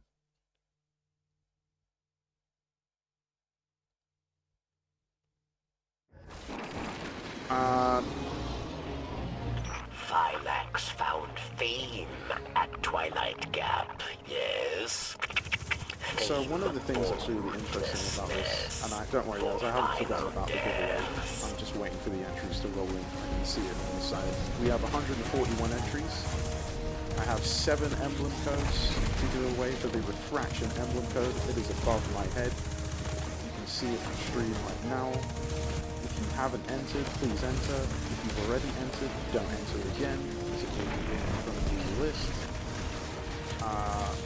But yeah, we're gonna play some Destiny because it's been a long weekend, and I need to have some fun. I'm tired, but I'm like, no, I need to get at least some gaming time in, which is why I'm streaming a lot longer than I would normally do. Also, normally when I stream, I'm sat here you are a great warrior, feeling sad because I haven't. and you have challenged Aramis Tale once before. You are worth my time. Oh Lord!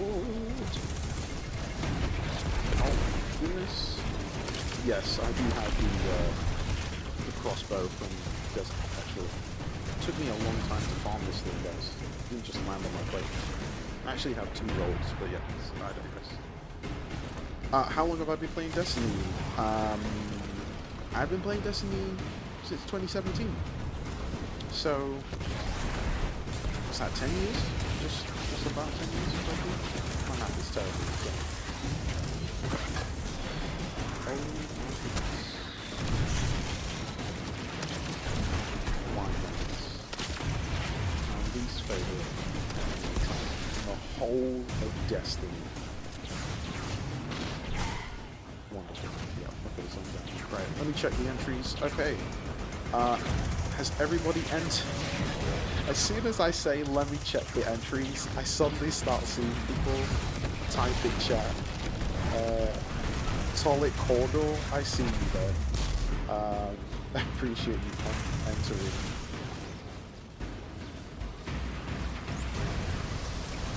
Oh, it looks like something's going on in chat. I see some people's messages getting deleted. Somebody is... Look, guys, if you've entered the giveaway already, Please don't enter again, because it will just repeat. Let me go ahead and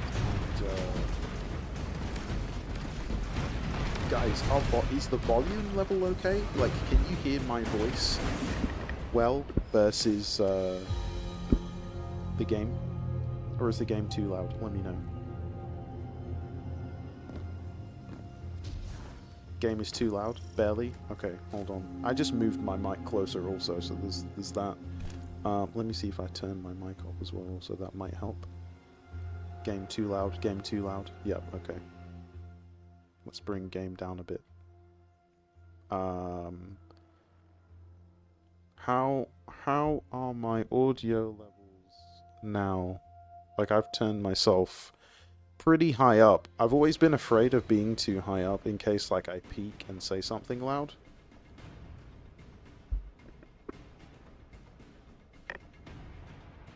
Much better, much better, much better. Okay, cool. Thank you. Thank you all for helping me with that. So what was the audio level like before? Was it just really low? Before I jumped into an activity? Way good? Okay. Did you all have me turned up like super loud just to hear me? Is that what happened? Oh gosh, so what was it like during the panel? Could people actually hear me, or did you all have to like turn it up to like 100 and be like, oh, now I can hear you?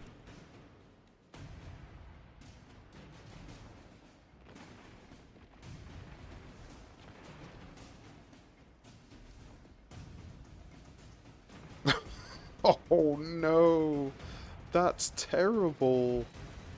You couldn't hear me? Oh my days.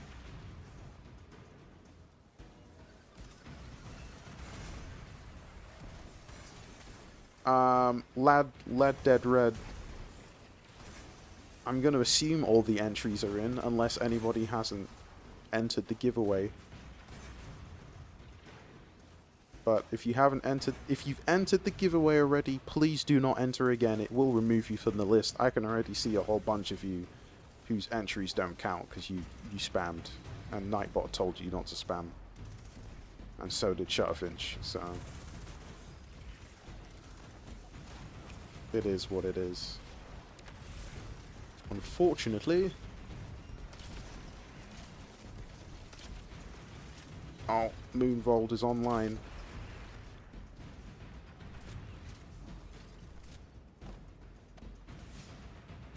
Yeah, the cool thing about this bow is you can pick up the bolts after you fire them. I'll show you guys the roll I got in a moment. Oh, there is way more enemies in... What? Did that wyvern just teleport across the room? Okay, anyway, let's do the giveaway. Alright, I'm rolling. Gonna pick the 7 winners. And preferably not die at the same time. Okay, dude. You're getting on my nerves.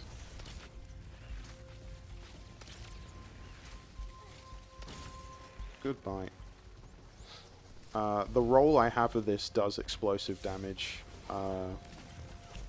based on the element that you use.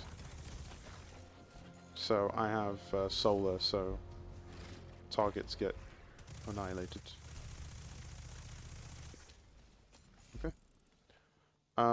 Yep, I think everybody's entered the giveaway, so I'm gonna roll the winners. Let me get my app. First winner, 3 Lewd Demon? You have won yourself a copy of Edge of Fate. Oh, not Edge of Fate. Oh my gosh, I'm losing my mind. You have won a Refraction Emblem. I repeat, you have won an Infraction Emblem. Please reply in chat if you would like this copy. If not, I will roll it again. Please respond in chat within the next, like, 30 seconds.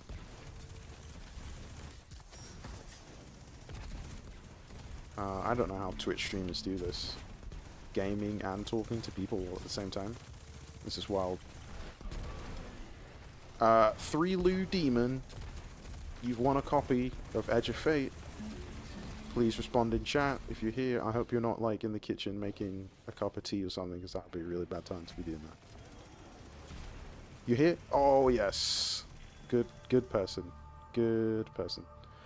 Okay. I've added your name to the list. Let's roll for the next winner. Congratulations to... My gosh, my eyes are losing focus. Pedal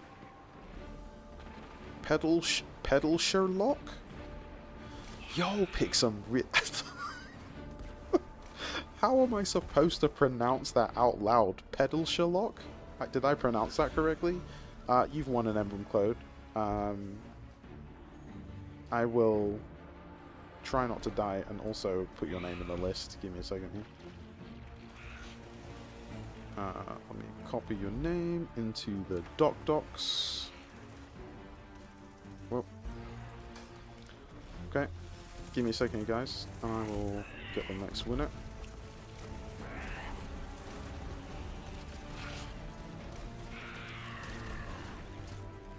Yeah. Oh, okay. I normally get off more shots than that. So the annoying thing about this is I have to run up to her to get those bolts back. Like so.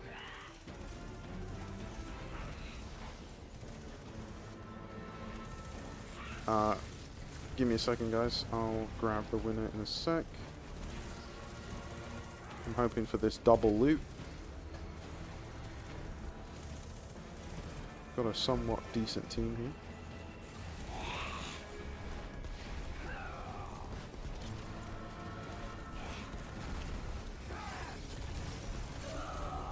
Yeah, she's a goner. Excellent. Okay. Did we get the double loot? Yes. Yes. We got an A, even though we were doing stuff halfway through. Okay. Let's do the next winner. Savage Upgraded. You have won yourself an emblem, refraction emblem. Please respond in chat if you would like it, or if you hyped. This guy's cool. Boo-hoo. Yes, sir. Okay. I'm adding your name to the list.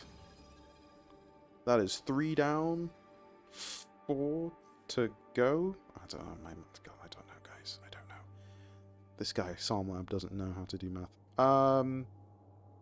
Rolling the next winner. Captain Dougboy. You've won yourself a copy.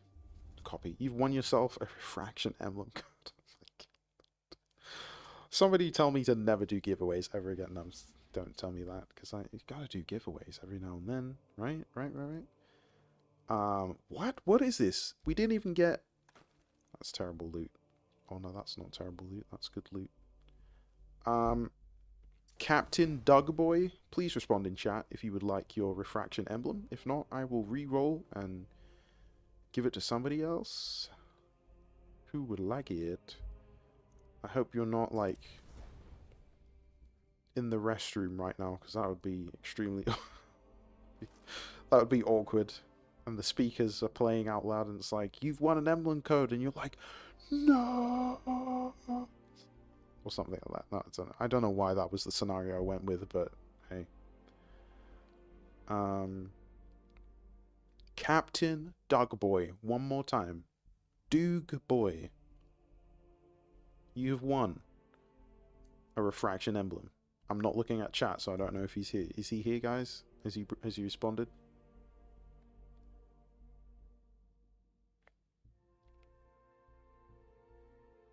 Captain. Where art thou? Archie McArchie, little bro. He has not responded. So we will re-roll. I'm sorry, Captain Dougboy. You didn't respond, so I have to move on. Okay, moving on. Raccoon Dudes, you, sir or madam, have won yourself a refraction emblem code. Please respond in chat if you would like it. If not, we will re-roll.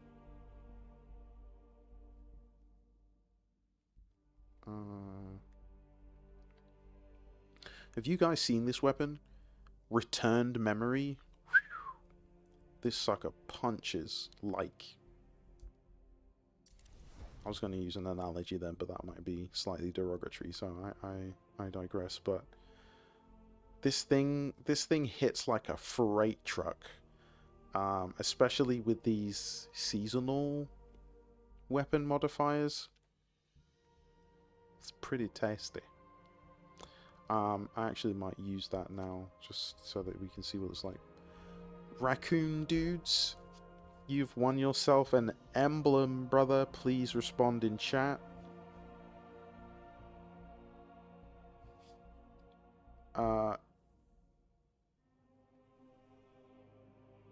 I know that I'm missing a lot of messages, but I have my iPad in front of me, so I'm like skim reading some of the messages.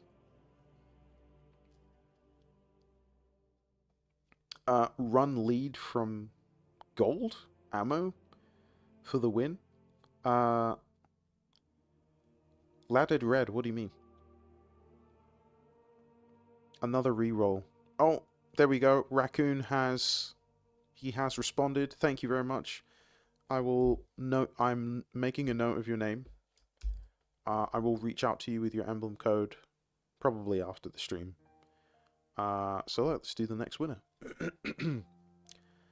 Jacko Jack. Didn't you win something already?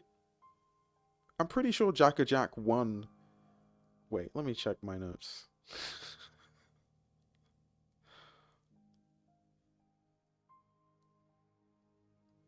Yeah.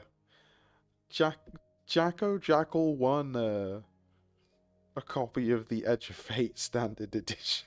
This is rigged, dude. This is absolutely rigged. Okay, we're gonna re-roll. I think it's fair that we re-roll. Ashley_dreams. You have won yourself a copy. Not a copy. You've won yourself a refraction emblem code. Oh my gosh. Please respond in chat if you would like your refraction emblem code, and I will put your name on the list and reach out to you after stream with your emblem code.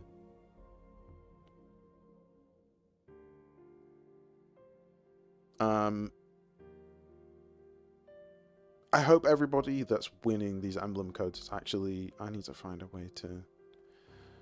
Okay, hold on. Let's figure out how to turn whispers on, because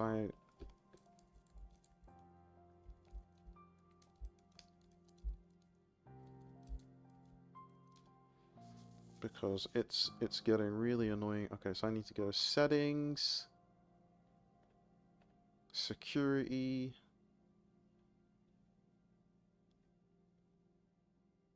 Where is... Have they changed where everything is? Is it account settings?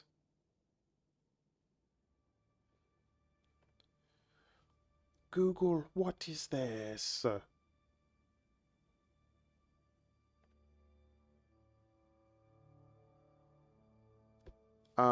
It's possible...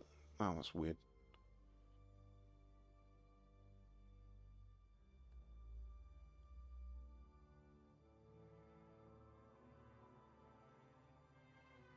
Switch settings, security.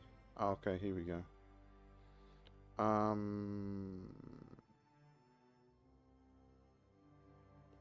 There is nothing in here about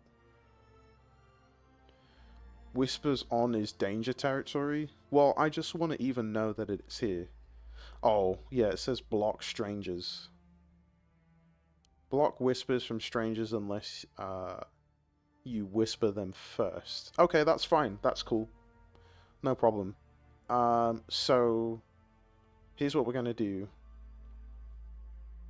Dan, don't worry. We're gonna draw the rest of the rest of the winners.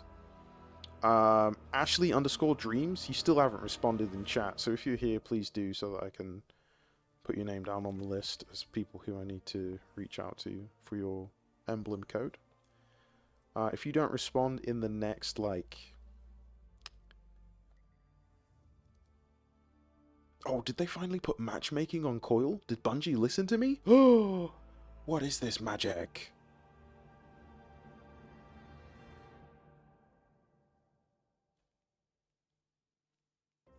I still think that they need to, like, if this is fire team ops, please can we have the ability to toggle matchmaking on and off? It could be a case of that's like an internal code change they need to make. Oh, Ashley underscore dreams has replied. Excellent. I will put your name on the list.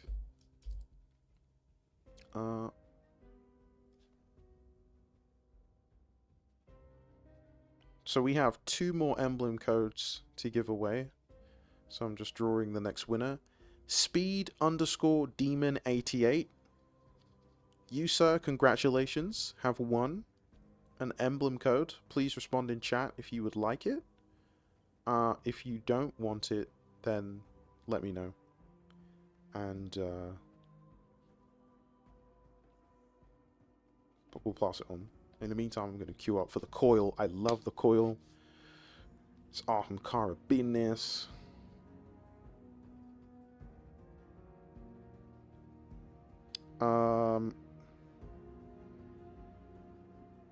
Why am I getting...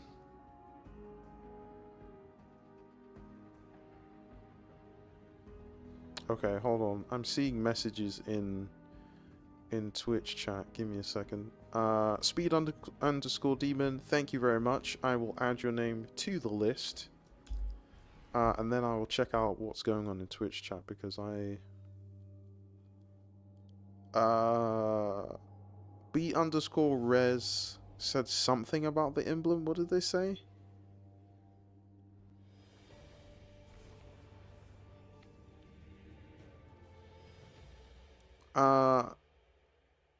Tradoc 1, where does it show, where does it say that?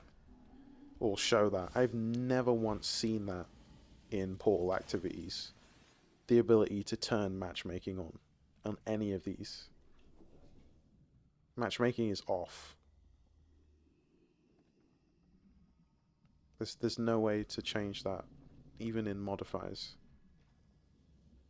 So I don't know where you're talking about. Oh, customize? Is it really that simple?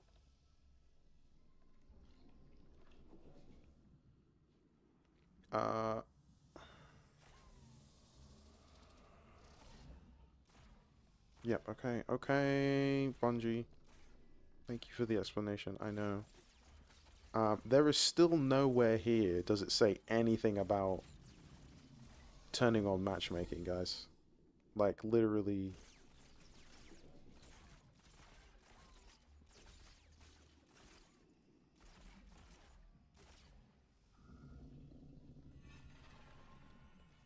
It just has... How is it that every time we work with the Vanguard, you find it just a has way to get modifiers. involved, Crow? You could say I'm a little invested. You select your activity, fire team activity. To us, Petra. It's all right, Mara. Since you were talking about fire She's team still activity, you warming go up to to customize, and You're a instead bit of dim, matchmaking, you so select it's taking a customize. Oh. Relax, Venge. You already shot me once. Okay, let me check that. Let me just... I know that we've queued up for the... No, it's the wrong place. Portal, please. Fire team. Okay, we're gonna go for Savathun Spire. Right, matchmaking's off. We hit customize. Okay, what am I not seeing, guys? Am I blind? Please point it out to me. Explain it to me like I'm a baby guardian. Blueberry. Second 2 pages don't have matchmaking. That's what I was saying. So my argument is it should have the option to choose matchmaking.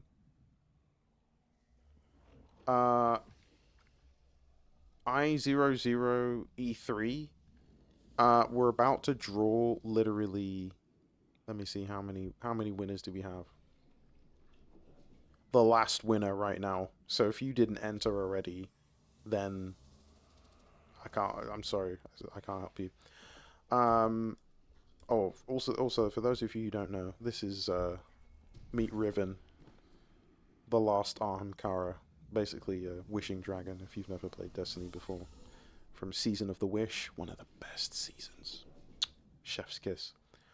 Okay, let's roll for the last winner. King of Troy _ you have won yourself a copy, not a copy, an emblem. Why do I keep saying copy? Good grief. You've won yourself a refraction emblem code, my friend. Please go ahead and message in chat that yes or woohoo or whatever you want to say. And I will put your name down and I will probably whisper you shortly before the end of stream to give you your emblem code.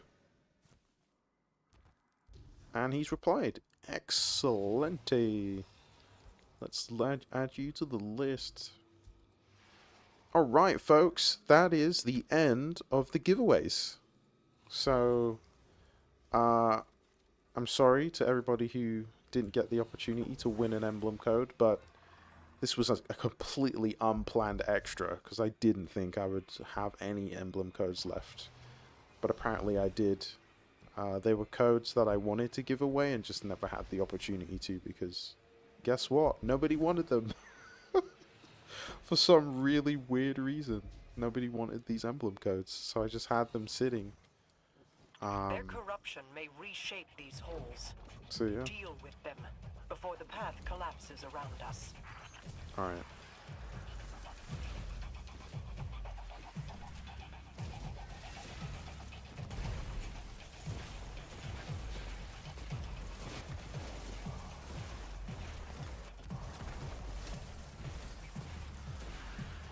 My aim is abysmal. Yep, this weapon.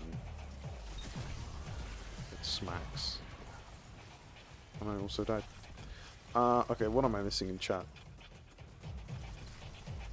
My friend's new to Destiny. Are we the bad guys? What? What's going on? SB Risco, what are you referring to? What is going on in chat right now? I look away for 2 seconds. Ashley _dreams, thank you so much for being here. I really appreciate it. Yeah, it does. I'm not gonna lie. It's taking a while to adjust to the whole doing two things at once thing. It's just is not my forte. I'm a one thing at a time kind of man, but I just appreciate everybody being patient and sticking around. I'm not an expert. I've never claimed to be, and so I'm always happy to like learn and make mistakes in public, even though I do get embarrassed. So hopefully everybody enjoyed the stream and the lore panel and stuff. What I will probably do is, after I've ended the stream, I will quickly cut the video in half and upload the panel for anybody who wants to watch it, so that they can enjoy that.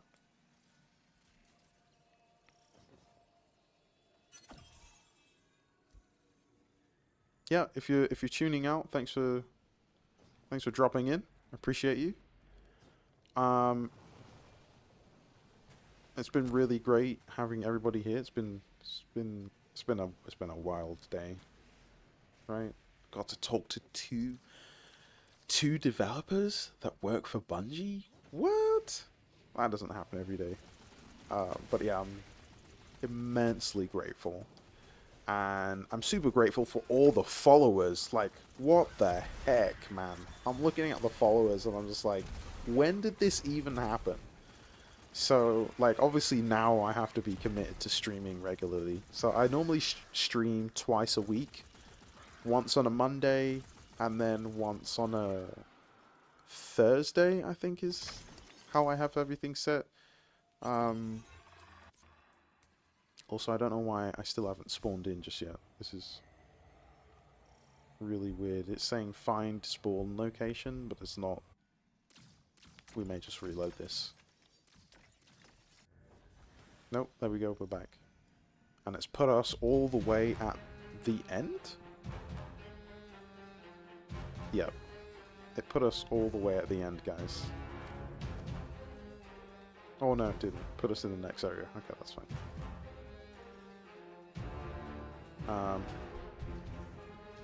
Music suddenly got super loud. Let's turn that down a bit. I keep looking to my right for chat, but it's literally right in front of me.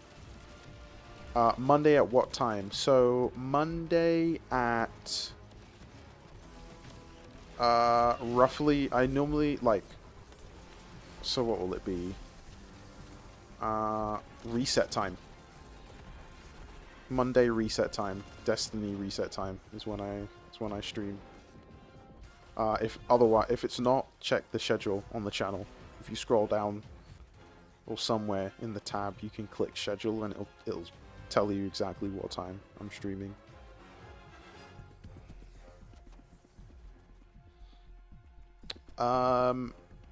Healthy baby, no more all that. What do you mean? Are you referring to emblems? Yes, there's no more emblem codes to give away.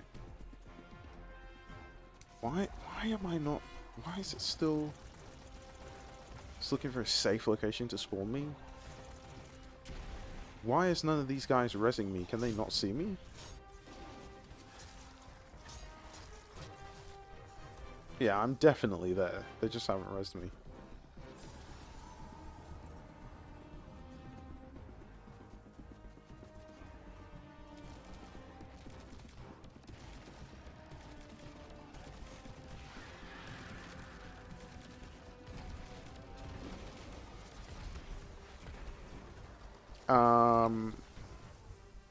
Yeah, those are all the creators who were in the lore panel that Shutterfinch is dropping. And if you're trying to find out the commands, you can do !" commands, I think it is, and it'll give you a list of the different commands for everybody that exist. Well, I don't think I'm getting rezzed anytime soon. We may have to just reload into this activity.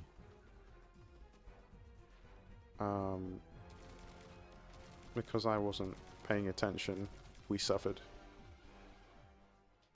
Old Titan, am I planning to play Destiny Rising?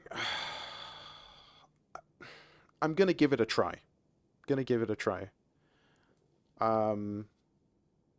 I'm on the fence. I don't know how I feel about it. It's definitely been received well.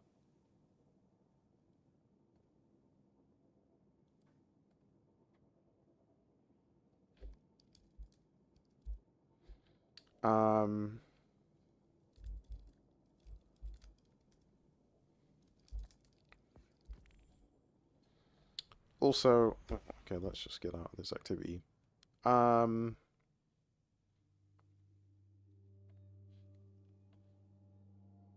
Alright, folks, we are going to go ahead and end the stream, but before we do that, we're going to raid somebody I've never raided before.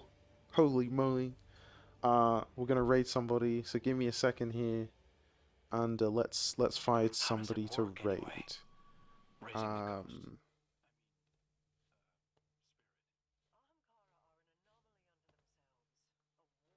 So, let's have a look. Any recommendations for who we should raid? I really want to raid somebody who, let's see here.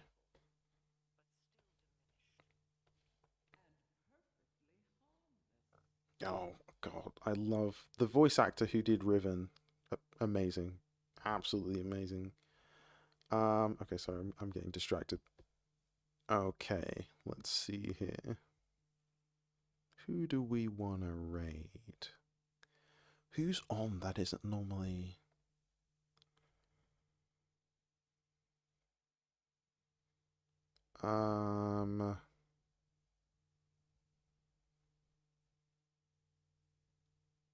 Oh, I see Mactix is streaming.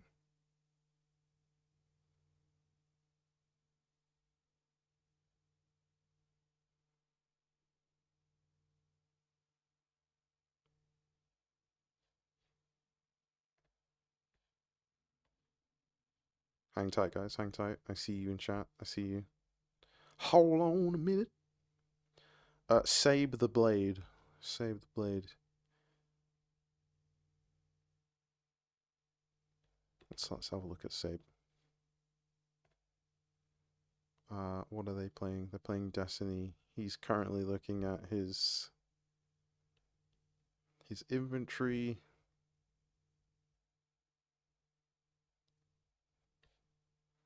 Yeah, I really want to make somebody's day today. We've got to do that. Like I think it's one of the most wholesome things you can do is just spring a massive raid on someone and be like, "You've been raided." Not like that. That sounds really weird, but you catch what I'm saying. Because there's nothing worse than like really struggling, or just like not struggling, but like you've been consistent, you're doing your thing, and it's just like nobody sees me, man. I mean, I was there the other day. I started streaming and I just switched off. I quit because I was like, there's nobody here. I'm just talking to myself. What's the point? I got really down on myself and was just like, I don't think I'm gonna stream again. That was literally last week. Or was it this week? No, that was this week.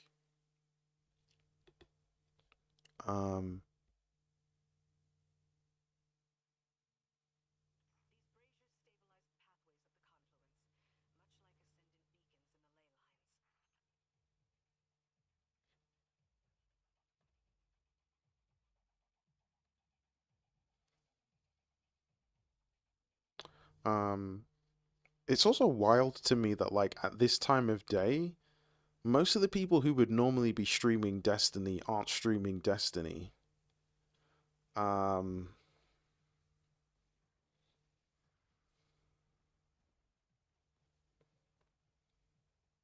yeah, anyway, okay, let me figure out how to do this raid thing. So we're gonna hit raid channel.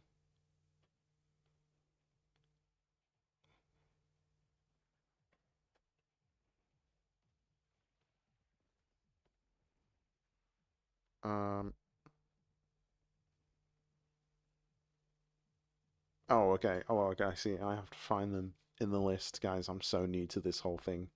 This is crazy.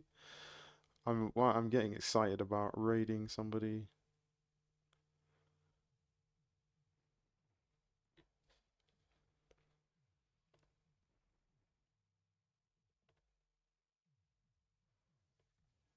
Yeah, I want to raid somebody who really needs it. So we're gonna raid my good friend Jay Lee, who is playing a cool game called Once Human.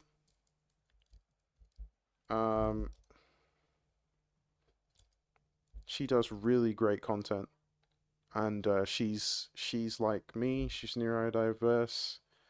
But she's also really nice and really funny too. So let me see if this is working. Okay, guys, thanks for joining today. I really appreciate you. We're gonna go in to Jay Lee's stream. We're just gonna put in. Let me put in the chat what we're gonna put in. We're gonna just say, Psalm Lab raid. Okay, hold on. Let me get the emoji stuff. And we're gonna hang out with her for a bit. But yeah, thank you to everybody who's been here today. Thank you for everybody who was here for the giveaways. Thank you to everybody who's tuned in on YouTube.